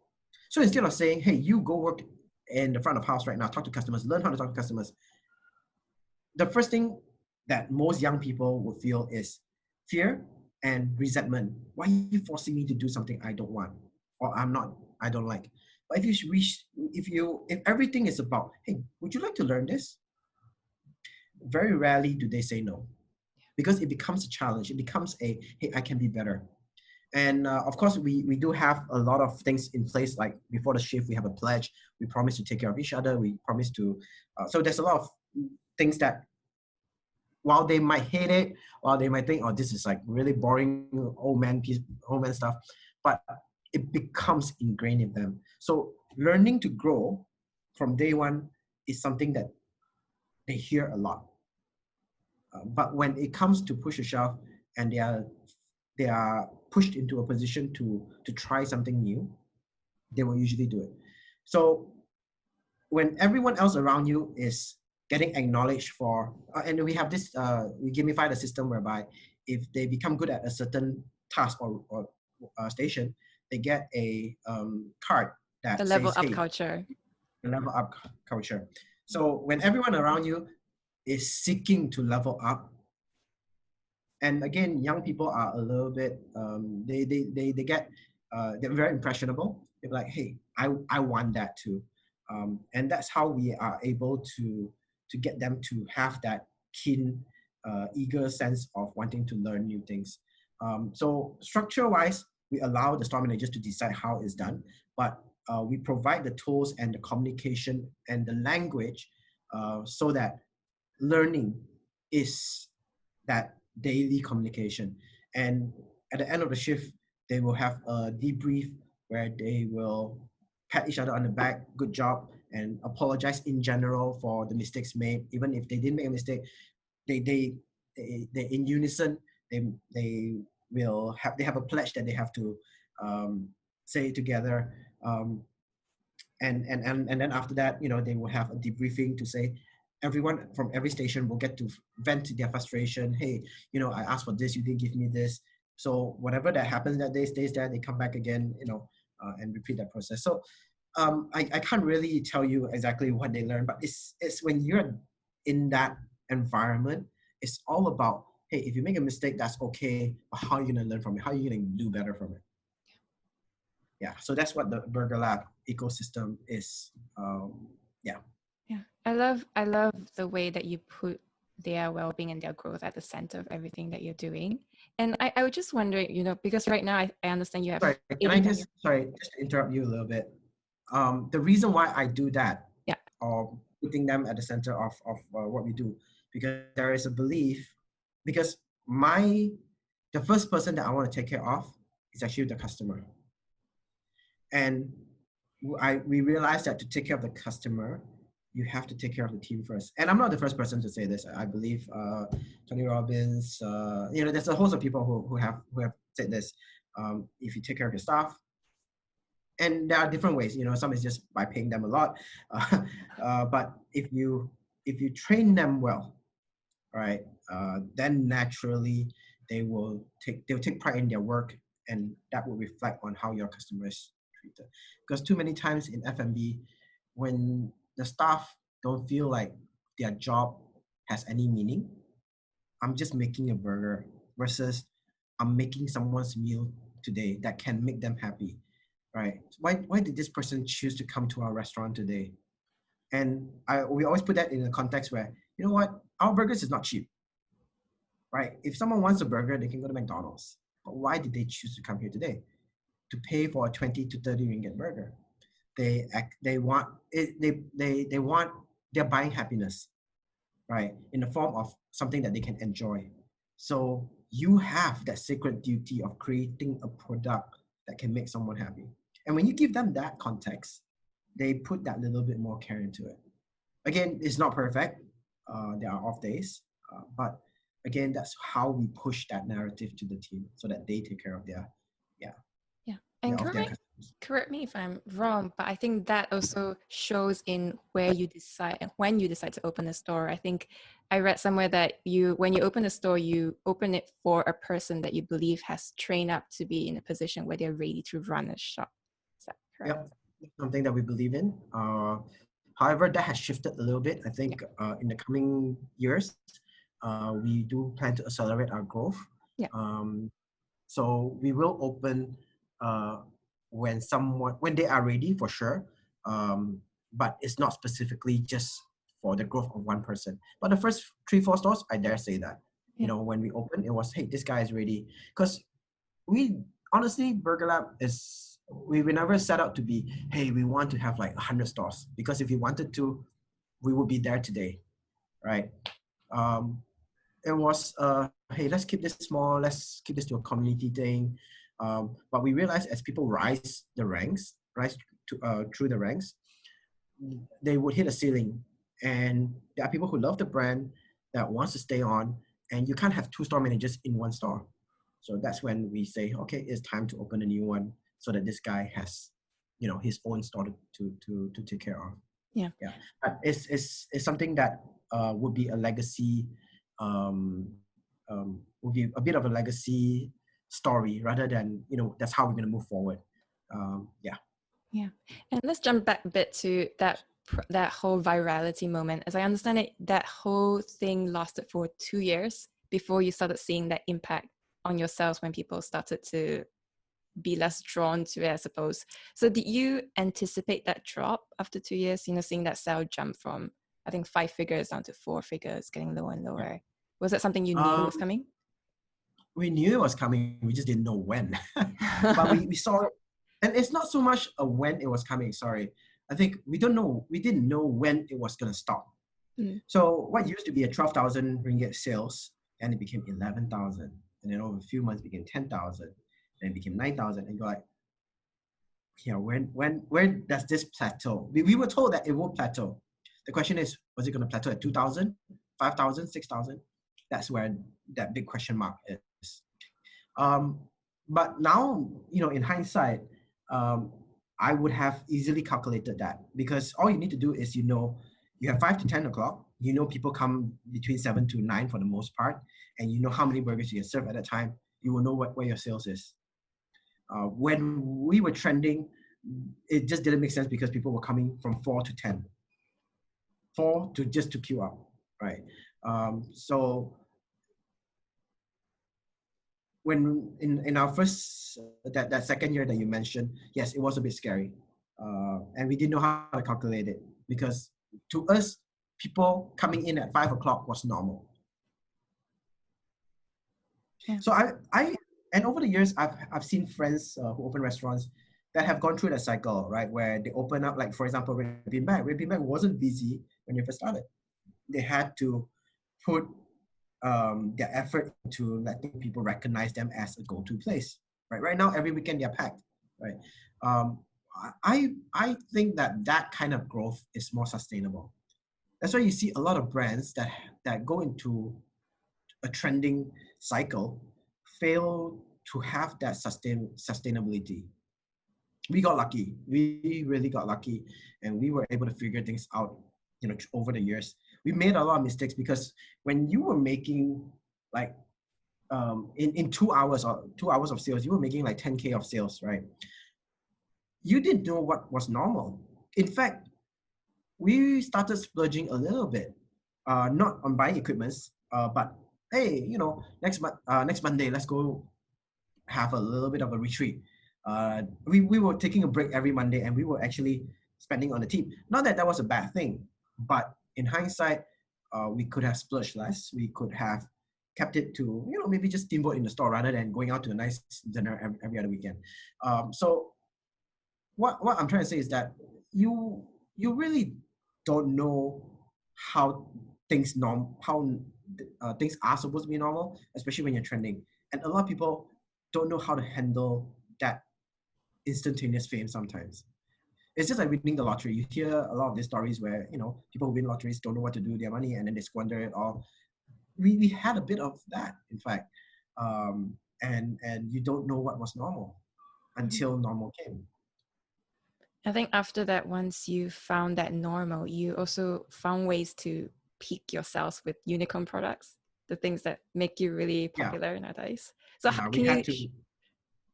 you share a little bit about that? Because that is pretty much the thing that everyone knows you for, right? Like really quirky flavors that really work, and you're always coming out with it all the time. So how does that process actually work? So I think when we started, we wanted to be really good at making a simple cheeseburger, which I think we still do. But because the word lab is in our name, there's a lot of expectation to say that we have to come up with quirky flavors. That sense of expectation was there, but it was good because it pressured us to really get creative. But thankfully, I have a weird taste, but I tell this to a lot of people, meaning that ever since I was a kid, I like combining stuff together, just for the sake of it, right? So with that, I was able to just take my own personal taste profile and project it onto our burgers. But little did I know that it was a concept that was used by some restaurateurs, that allows them to derive a fair bit of success for them. So the concept is actually called anchor and pivot. So you take something that's familiar and you put a small twist to it. And that's what people usually go for. You don't need to come up with a whole new recipe. Right? Well, I mean, unless you are a Michelin star chef and whatnot, yeah, you're going to be pushing the boundaries, but we're just selling burgers, right? So you can take, let's say, a mushroom burger, right? And adding an egg to it at one point was unheard of, right? And that was an anchor and twist. But of course, when that became normal, then you're gonna find out, what else can you add on to that flavor profile. So our thought process has always been, we take something that is quite common and we add a little bit of a twist to it.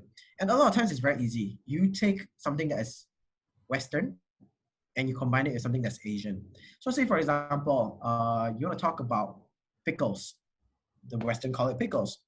We have something called acha acha, right? And if you take a burger and you put the marination of acha acha into a burger, right, or a local cucumber, you will get that twist.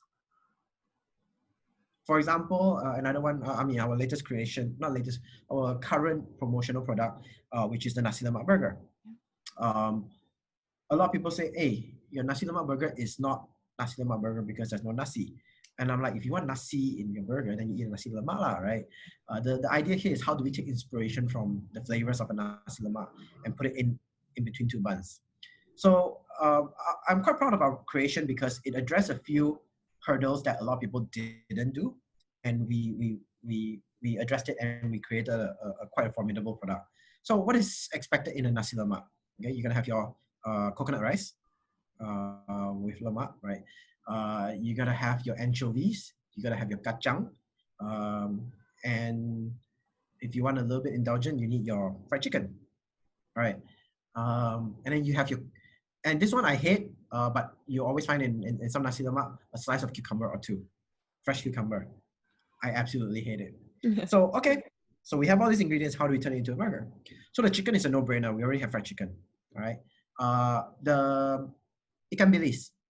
So we were able to source ikan bilis, but you will realize that our ikan bilis is coated, it's on the sweet side, and also is smashed. Because we realized when we put whole ikan bilis in there, when people bite into it, it stabbed their roof, the roof of their mouth. So we had to blend that. Then kacang. So kacang, obviously, if you put little bits of nuts in there, it's just all gonna fall out. So we use peanut butter. And then for the taste of the nasi, the coconut rice, right? It's actually the taste of santan. And all you need to do is just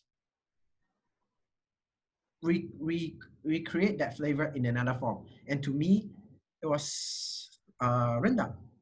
So we put rendang in replacement of that. And when you bite into the whole thing, you can see where the resemblance is or where the idea came from. I still think we serve one of the best Nasi Lemak burgers since the craze like 2-3 years ago, where everyone decided to do a Nasi Lemak burger just for the sake of it and just chucking stuff together.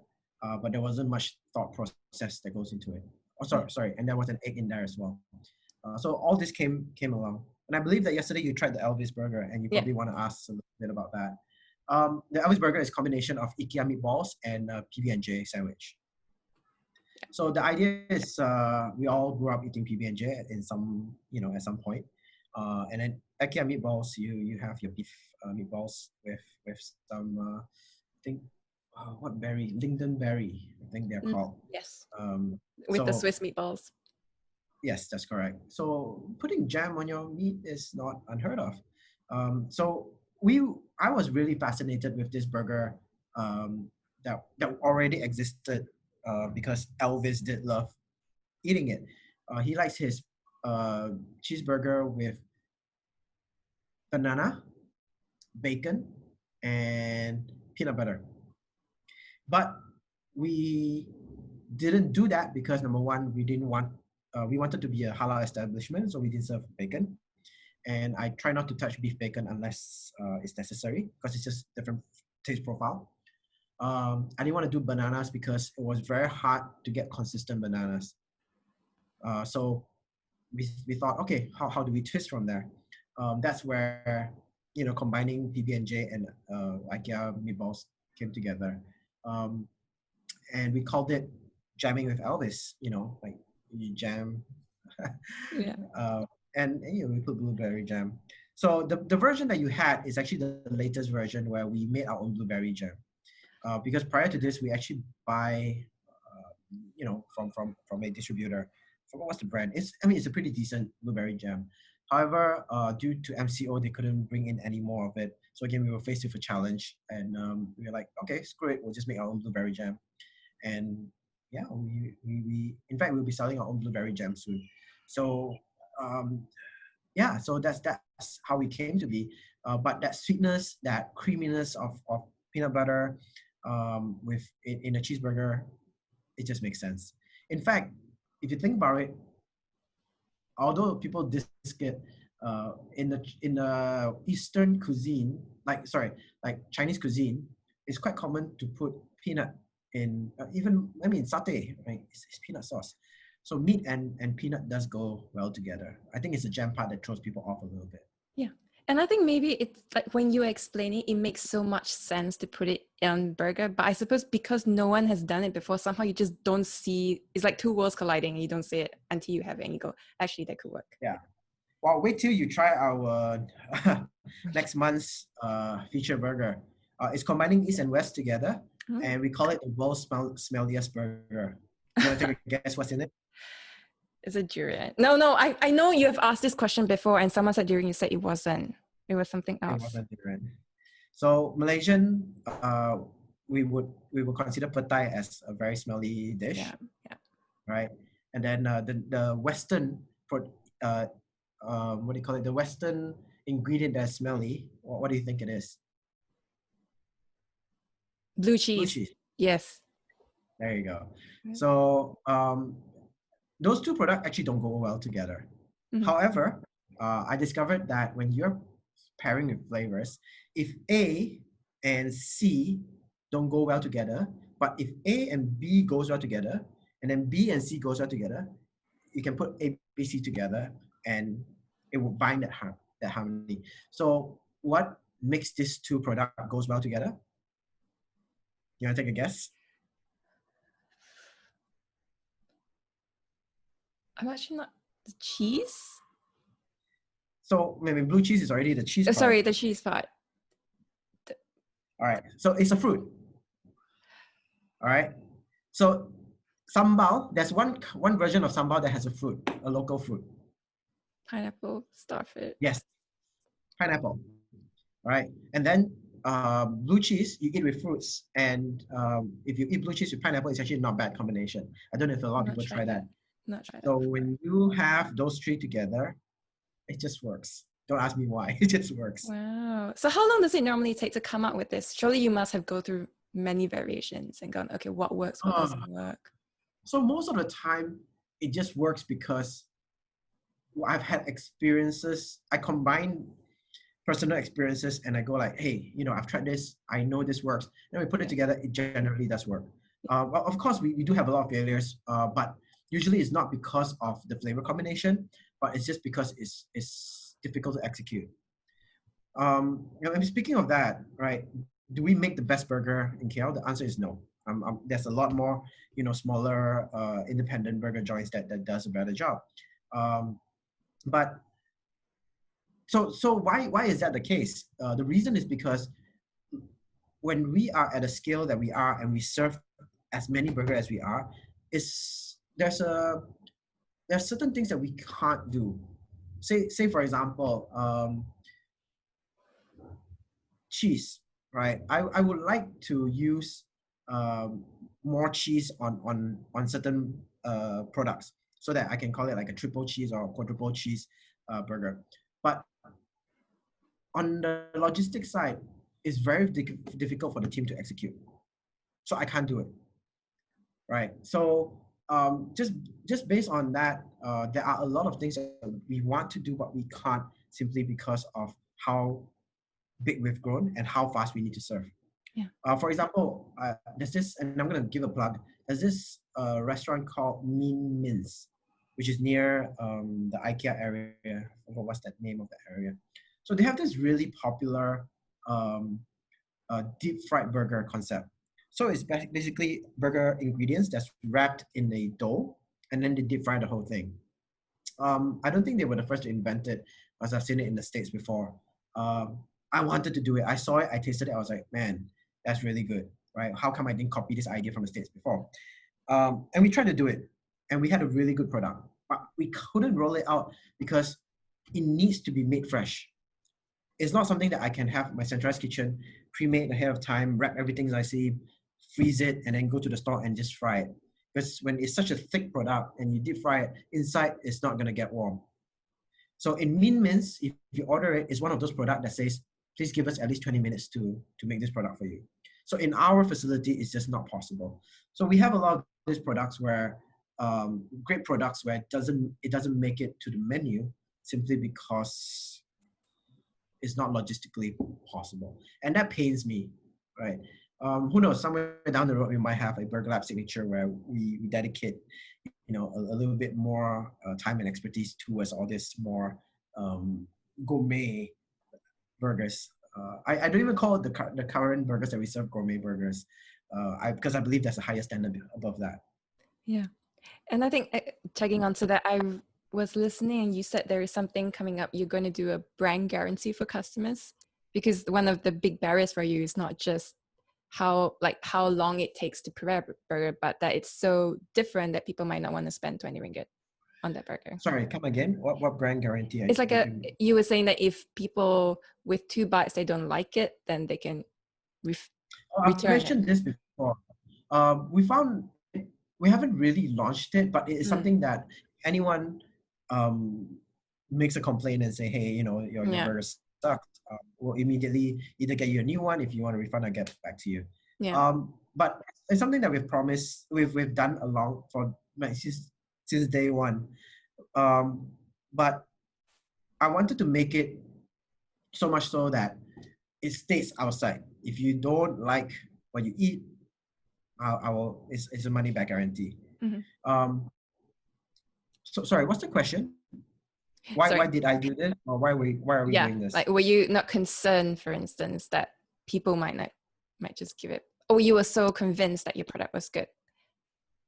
So I'm not convinced that my product is good. I'm convinced that my team will be able to recommend you a burger to your liking, because the variety of burgers that we have on there is very diverse, and we do acknowledge the fact that on some days you want a sweet burger, on some days you want a spicy burger, on some days you want something cheesy, right? So my team's job is to find out what you crave that day and recommend to you.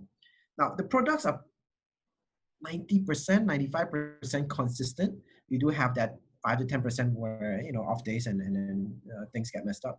And I'm happy to refund you, because if I'm a customer, the worst thing that can happen to me when I walk out of a restaurant is not enjoying the food and having paid for it. And Malaysians being Malaysians, most of the time we just keep it inside and then Never come back. So why not just say, hey, if you don't like it, let me know. I'll refund you. At least, because I will always put myself in the customer's shoe, because I am a customer, right? I go out there and dine. At least I'll go like, yeah, I'll give you a try again next time. I have another chance to win you over. Now, of course, there is a thought of what if people abuse it, right? But how many times can you abuse it? If you keep coming and then you do the same thing again, we would recognize you, right? It's not like we're going to give you the free burger. So if you say this burger sucks, I'm going to take it away, right? And you can't tell me a burger sucks after you've taken more than, that third bite, fourth bite, or half the burger is gone. So I think it's fair. I think we don't give people enough credit that most people are actually good people. So I don't want to keep you for too long. So one question before we move on to how COVID has impacted you. I've noticed from my research that you have a lot of friends in the industry. Like, you are part of this Good Food Alliance with like Chocolate Concierge, Table and Apron, and all these people. And you were also working with Wet Bean Bag. And I was wondering, how did you begin to build that network, if you will? Because it sounds very much like being in the F&B industry, you can't be in a silo. You are part of an ecosystem. You must give back as they give to you. I think, you mentioned the Good Food Alliance. I think that came out of me wanting to not feel alone in the industry. And I'm actively seeking out brands that I align with, to be friends with, without any other agenda other than, hey, I appreciate your food, and just let's be friends. Let's talk about food. Let's go hang out. Let's go try different things. And over that process, we became, actual friends.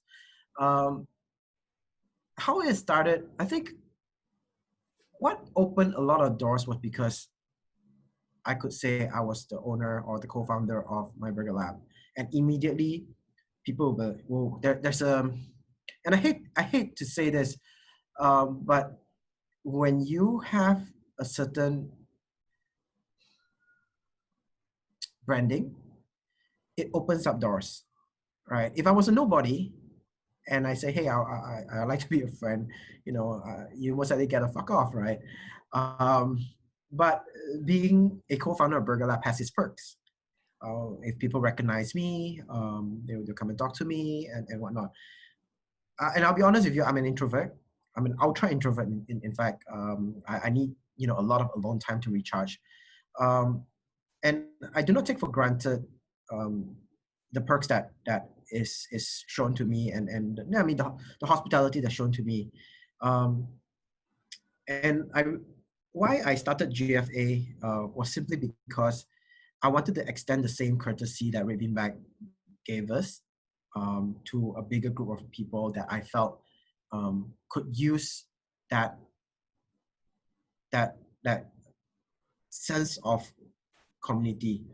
Because a lot of them, while they are good on their own, they might not have enough brand power to reach out to others. So, and this is again, they are now all very popular now, but in earlier days, right? So what I started doing was, I'll start talking to them. Those that don't respond back, then so be it, right? No loss on either side.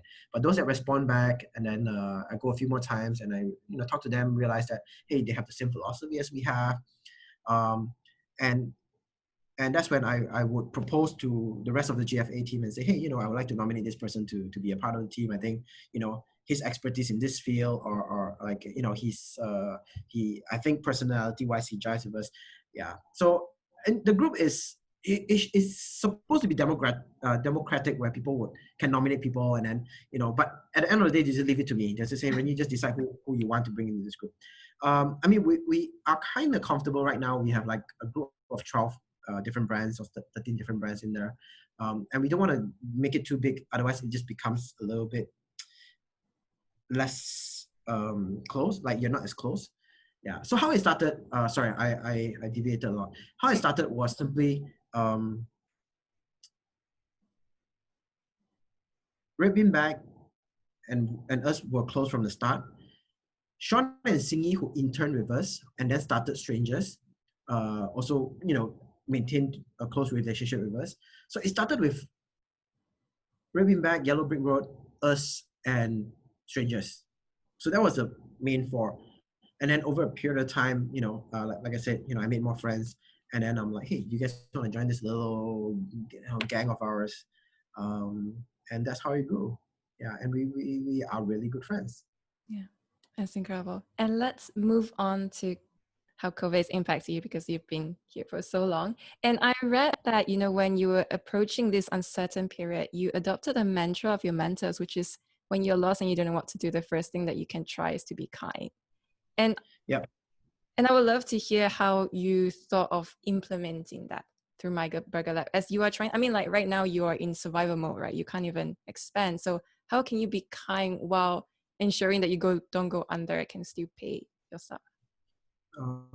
Actually, just give me 30 seconds. I'm going to turn worries. on the lights. It's a little bit dark. Sorry.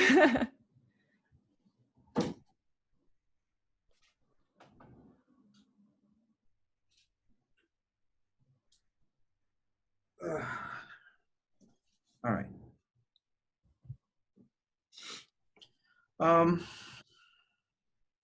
So, I mean, we've always been in a better position because the branding is so strong. And we did have a bit of money saved up. So we knew we had a bit of a runway if MCO was going to go into, 2-3 months.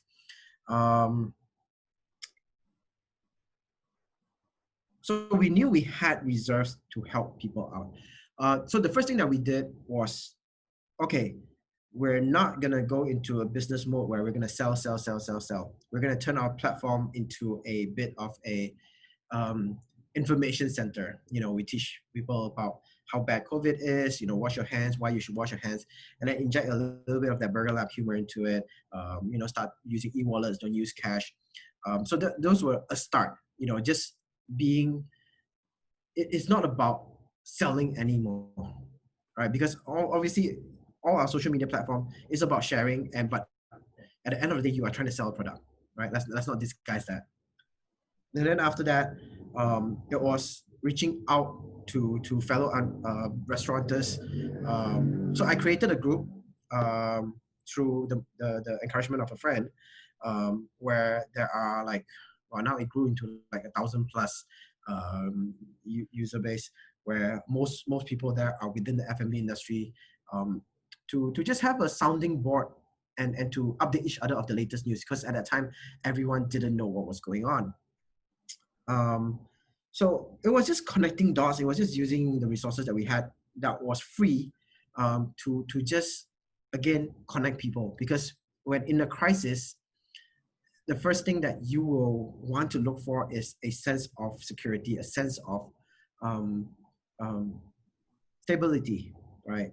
And I thought that's the first thing that we could do. And then after that, we started reaching out to other venues to say, hey, we've got food, we can provide food. What can we do? And we just help out where we can.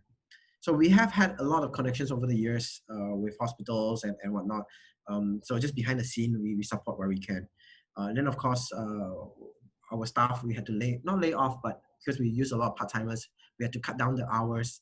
But at the same time, we also knew that a few of them needed the money to continue to just survive.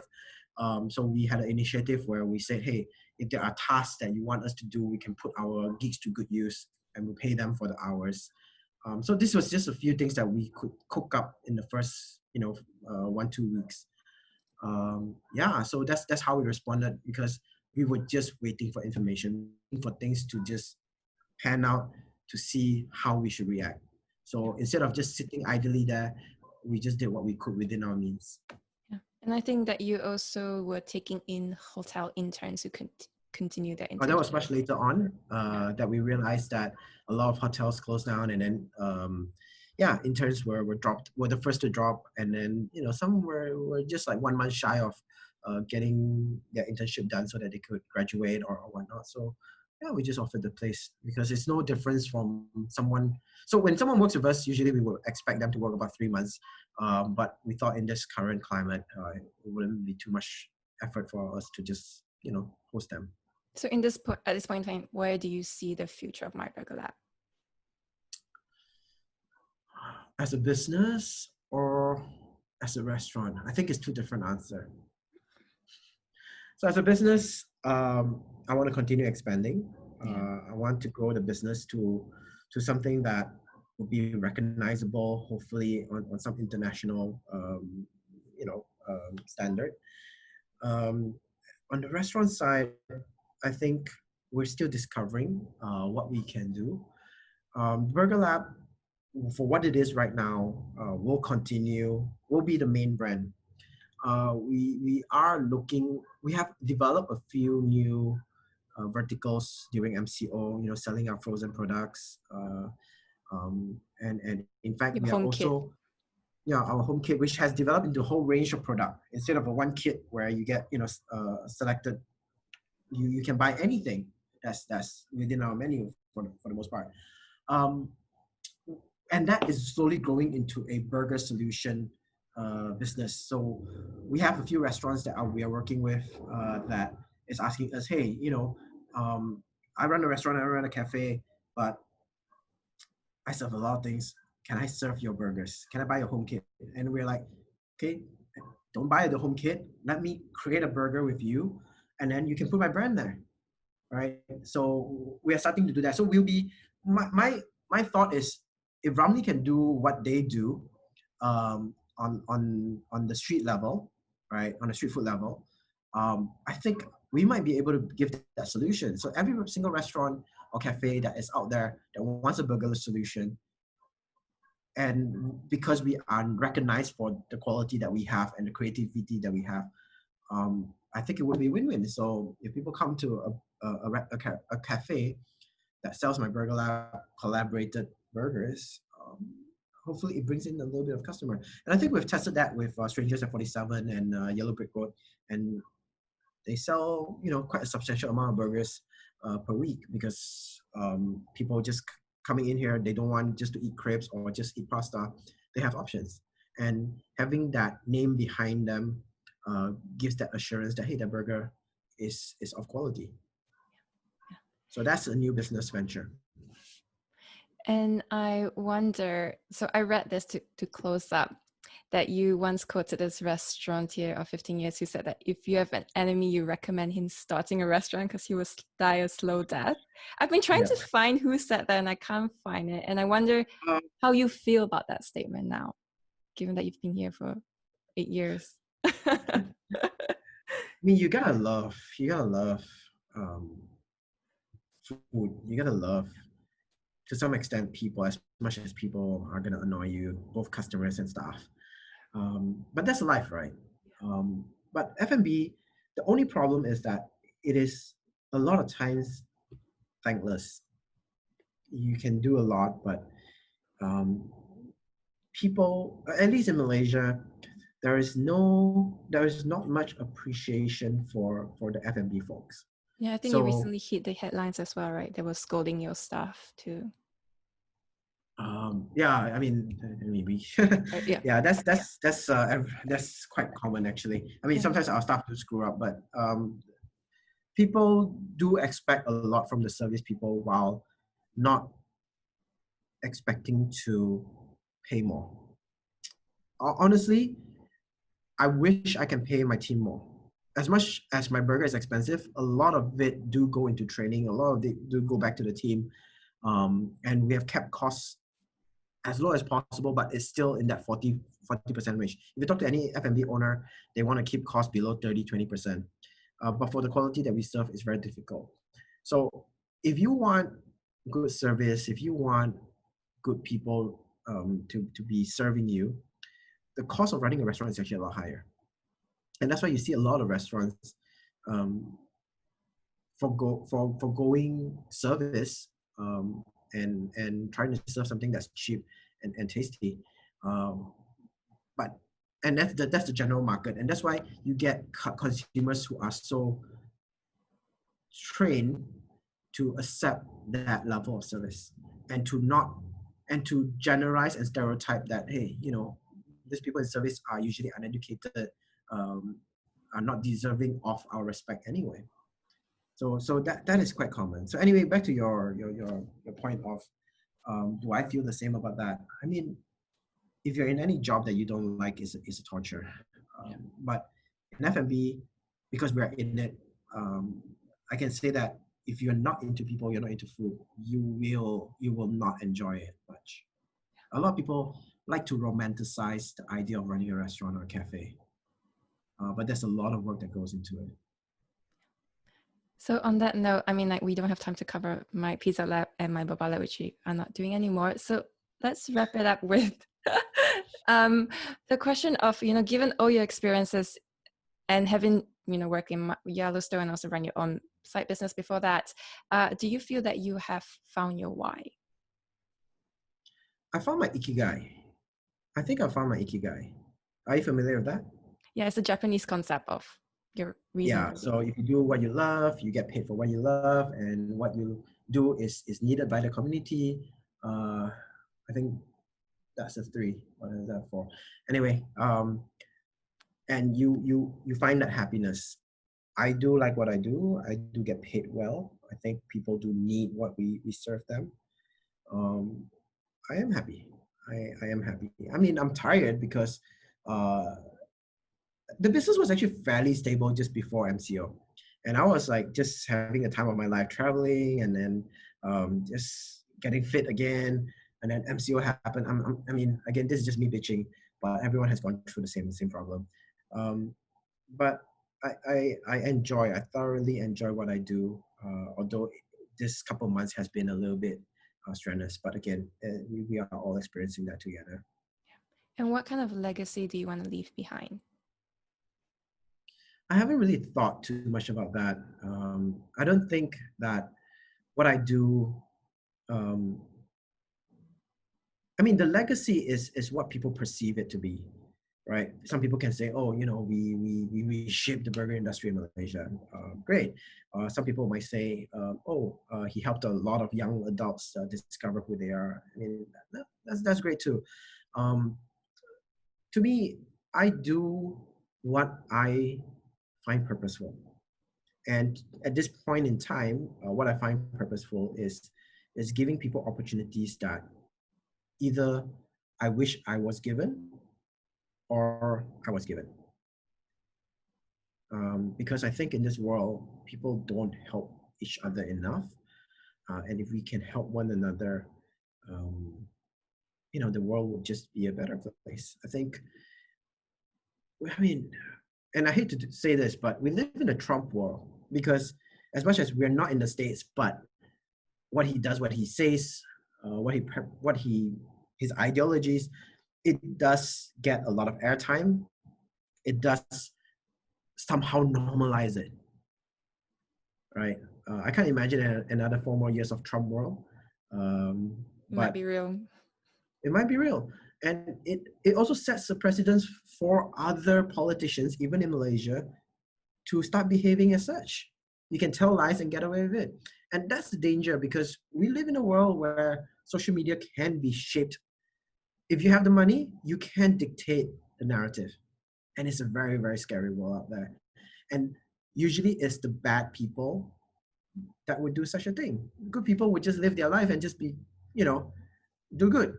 But it's the bad people that would take advantage of the system and perpetrate it. But we shall see. So what I will continue to do as an atheist, and not to bring religion into this, I'm quite sure everyone tries to do their best. But a lot of people say, you're an atheist. What's your goal in life, right? Simple. I always, take the two golden rules, the two rules, the golden rule and the silver rule, to do unto others as you would like to be done upon, and then to not do unto others as you would not like others to do upon you. And I think that in itself would make me happy. Legacy, like I said, as long as I do those two things, I think I will leave, different legacies for other people to talk about. And what do you think are the most important qualities a person should have to succeed as you? No, I'm not some kind of guru. Personally, like I said, just do good. I mean, there's no. I mean, we're all in this world together. We are often too divided. I think just help out whenever you can. If you got nothing good to say, don't say it. Don't spread lies. Just do as much good as you can in your lifetime. And where can people go to connect with you and find out more about MyBurgerLab, MyPizzaLab? Usually, you can find me on our social media. I don't have a personal one, but yeah, or my email Renyi at MyBurgerLab.com. But I don't guarantee that I can reply it. I'm quite swamped as it is. Yeah. I don't want to sound as if I'm not approachable, but it's quite difficult. I don't know how celebrities and whatnot do it, but They have assistants. probably. Yeah, but I have a business to run. I have a life to live. But But you're if still they the guy reach out, behind MyBurgerLab, right? The Insta. sorry. You're still the guy running the MyBurgerLab Instagram. My team runs it, but I do check on it occasionally. I mean, you've seen that my post. If I do right, I will put my name behind it.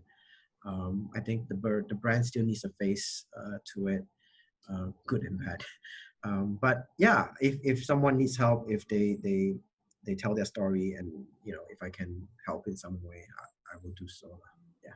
Incredible. And after all these questions, is there anything else that you feel you want to share that you No, haven't? I think I've said enough. It's 2 hours and 20 minutes. I apologize. No. I speak way too much. So It's yeah. always better to have too much than too little. Yeah. So thank you When so you much. have the time, everything Yeah. is. Thank you so much, Renyi, for this time. I really appreciate it. My pleasure. Thanks for having me.